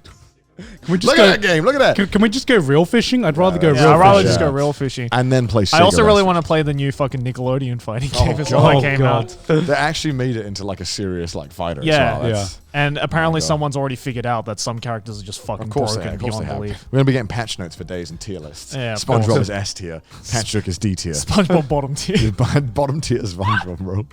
Oh man. Oh my god. Did you also hear the news just yesterday? Oh god. Of, yeah, I know you're gonna say. What? of Sora getting confirmed for Smash Bros. Oh yeah, I guess. And the internet just breaking. I've never seen just- the internet break. Yeah, I mean that hard. I'm happy for those fans who like Sora. I was rooting for Master Chief. Aki personally. literally broke down Oh, yeah. crying Oh, God. as if like she lost a family member. Like Does Aki play Smash? she does. Oh, okay. But I didn't know she played because she never played with me. Yeah. Right. But apparently she's played like the 3DS variant and stuff like the older I see, games. I see. Yeah. But now I know there's gonna be just like a whole like Well, wave of new happy. Smash You get players. to, Yeah. I mean, Like- I don't. It's one of those things where I'm happy for those fans who got it, but Yeah. I Yeah. don't really care. I Yeah. could care less about. I mean, Kingdom I Hearts. never played Kingdom Hearts. No, me neither. yeah. So- Well, me neither. Yeah. I liked. Were you hyped? I mean, I was hyped just purely on the base of like, just thinking to myself, how the fuck, like they must have fought tooth and nail with Disney to get that. Maybe. I think. I I think. guess. I think maybe Smash is big enough where they would have been like, "No, this is." Oh yeah, I'm this is sure. a Like good idea." Sakurai's done enough now, where he's just like, Yeah. do you know who I am? I mean, Also, they're was there- re-releasing Kingdom Hearts on the Switch, Yeah, which is fucking probably finally. one of the biggest reasons why. It's, Yeah. I mean, like I was more surprised about Minecraft Steve. When that yeah, got that is announced. true. Yeah, I mean, well, like, when- that did break Twitter. Literally, Yeah, it yeah. broke that Twitter. broke Twitter as well. yeah, because like Sora, I was just as someone who's not that invested in Smash or Kingdom Hearts, I was like, I see it. It was like Yeah. because it wasn't that big of a surprise for me. Where I was just like, "What the fuck? Where did this come from?" It was Yeah. just like, yeah, I mean, they had Cloud on there, they had Sephiroth. Sephiroth. So, See, this is why I wanted Master Chief, man. It would have been so out of left field. yeah, Master Chief would have been. Bro, out of left imagine field. it, right? The fucking announcement comes. You hit the fucking Halo music, bro. That would have. This is full for memes. This is. I do not actually want. I do not care if he is in it or not. But I just want the meme potential. That's what people were saying about Sans until they added Yeah. his skin. Yeah. I just exactly. want Master Chief. They added a Doom guy though as a skin. No. Yeah. Fuck off. One of the skins is Doom As guy. a skin, though. Come Yeah. on, man. Doom guy could have been in it. Yeah, I know. Doom guy could have been it. It's the final update as well. Yeah, the final update says no more Well, characters. the next Smash in future, whenever that happens, we better get the Master Chief. Well, I mean, Nickelodeon did a fighting game, so who knows? Like, No, I want Master What is Chief this in Nickelodeon Smash. fighter game? It's shit. No, it's not. basically Nickelodeon. They took Nickelodeon all the Smash? Nickelodeon characters and turned it into a Smash. But it's like Okay. actually like a well-designed game Yeah. from what I've heard. Okay. Yeah. I don't know. I don't really care. I saw a video of some guy just saying how broken SpongeBob was, and I mean, he's the and they flagship were- character. And they were like, and I never thought I'd see the word SpongeBob needs to get nerfed written in text, but like I saw it, I was like, wow, what a time to be alive. Oh man. Yeah, damn. I don't know, That's I'm super happy. Like I personally have never really like sat down and played a Kingdom Hearts game. Like I only know so much about it because I just live know, with a like, Kingdom the- Hearts fan. But Yeah, like I- I'm happy for the Kingdom Hearts fans. I You know? just Yeah. know that every time you talk to a Kingdom Hearts fan, they try to explain the story. I'm just like, I don't know. I don't Yeah. know what's going I mean, it's like it's like as a Fate fan, it's just Yeah. like I understand how it feels getting. They just love like it. I know they love explaining. it. They fucking love it. It's whatever they can have. I'm glad they have something. Like, I wish yeah. I wish I had something that I got that I passionate. probably about. know do too, Jojo, more but- about the Kingdom Hearts lore just purely because of Aki. Yeah. Because I had to sit down and watch her play all of Kingdom Hearts 3, and every turning point I was like, may I ask a question? I also love. May I love ask the memes. several questions. Yeah, I love the memes of like Mickey Mouse wearing like a black hood. I don't understand what's yeah. going on. I don't understand the context Oh, of that's, that. yeah, that's I King, just- that's King Mickey. But like, Yeah. but like Mickey Mouse is wearing a black hood, and I'm like, all right, Yeah. this is all right. This is just like And he gets sent to the darkness, and he fights enemies. Boy, I don't know. This is totally unrelated, but it's just reminded me of this the Parappa the Rapper memes with the Daffy Duck. Have you seen that one? I think so, yeah. I slammed my penis in the car door memes. Have you seen I that? haven't seen that one. It's really weird when you just say that. I spoke to Emily and Didus, and we were all like, have you guys seen the Daffy Duck meme? Daffy Duck where he slams his penis in the car door with Parappa the Rapper, and we were like, yes, we love that meme. And I was like, yes, it's such a dumb meme. I'll show you it later. All right. It's very weird when you just say It's that. weird. When I hear that out of context, I'm just like, It's one of those what is- memes that passed very fast, but I found it so funny, and I realized I'm such a child. I found it so funny. You're like crying. There's something in my eye. It's just so funny. just the memory of this meme is such a breaking good- this man. Cracking a No, tear. I'm kidding. I just had to talk about it. I don't know. It reminded me of the. I don't know. Whatever. But yeah, that's. I just love though, like, I'm not too invested in Smash anymore. But every Yeah. time they announce a new character, I'm like, okay. I always like try and keep up to date with what the community's saying. I right? Like imagine, all I of imagine the, it's how it feels to like the the NBA and like have the draft. Yeah. It's like it's just like all of the predictions I see from Smash fans. It's just fucking hilarious because with this last drop, you can bet Yeah. on the characters. Like, with this Yeah. last drop, gambling. Yeah. like some of the there was 3 main predictions. It was like Right. Sora, obviously. Yeah. Master Chief, obviously. Third one was fucking Goku. Oh, and Crash Bandicoot as well. I saw as well. Yeah, Crash Bandicoot. But like there was like an alarming amount of people who were like, Goku confirmed for Smash. I'd be hyped for Goku. And I'm like, I'd be hype, but I just can't imagine a game where Goku beats up Mario And Sonic. and Sonic. It just Are sounds you kidding fucking me? weird. That sounds amazing. It sounds amazing. What's that? I would get hype over that. What's Yeah. that game where you bet on characters that fight? It's like salty bets. is that what it is? Yeah, salty Yeah. bets. That's it. That's Right. literally just it turns into salty. It bets. just turns Yeah, into yeah, salty yeah. bets. Yeah. Yeah. It just turns into like Salty a, bets was just like decades ahead of its time. Let's be honest. Hatsune Miku is fighting Alucard. Okay, sure. All right. I'm Who down. will win? And then it like Hatsune Miku comes back from 1 HP and destroys Alucard, and you're like, that checks out. That sounds good. Oh yeah. Oh my lord. Yeah. Well, that's been fun. I Yeah, mean, it has been fun. It's nice being back. It's good. I'm just happy that I get to see you guys again every week. Yeah. Yeah. It's been too long. I We gotta- missed you guys, man. What can I say? We got to get back in the rhythm again. Yeah, we'll get It's back been a into it. while. Get back into It's it. been Get a back while. into it. It'll be all right. Yeah. We'll get there. We'll get Yeah. there. But you know what else I'm glad about? The patrons. Damn, that felt It's good. been, It's it's been been a while. so long It's been since a I've while. heard that. Oh my god! It's been a while, guys. It's been a while. Look at these lovely people who Wonderful are, patrons who've stuck around for the Exactly. many weeks. For the 1 week. For the many weeks that we've been away. For the 1 week between the last Yeah. episode. But hey, if you'd like to support the show, then consider supporting us on Patreon, patreon.com/trashdays. Also, follow us on Twitter, send us your memes on the subreddit, and if you hate our face, listen to us on Spotify. I haven't said that in 6 weeks. I know. And he still And I remembers. said it flawlessly. It's like ingrained in here, man. It really is. It No, really is. it is genuinely good to be back. I was like, this is my first day out of quarantine, and most people, you know, when they've been stuck inside for like 2 weeks, they wouldn't be excited to go back to work. But I was like genuinely wait, excited to yeah. go back to the office, man. I was Hell like, yeah. hell yeah! I get was to see my hyped. I was boys hyped. again. Get to go to the office. Hell yeah! I'm excited. All right. Well, I guess nothing else to say, right? Yeah. We'll see you guys next week. Continuing as normal. Yeah. Bye, guys. Bye. Bye.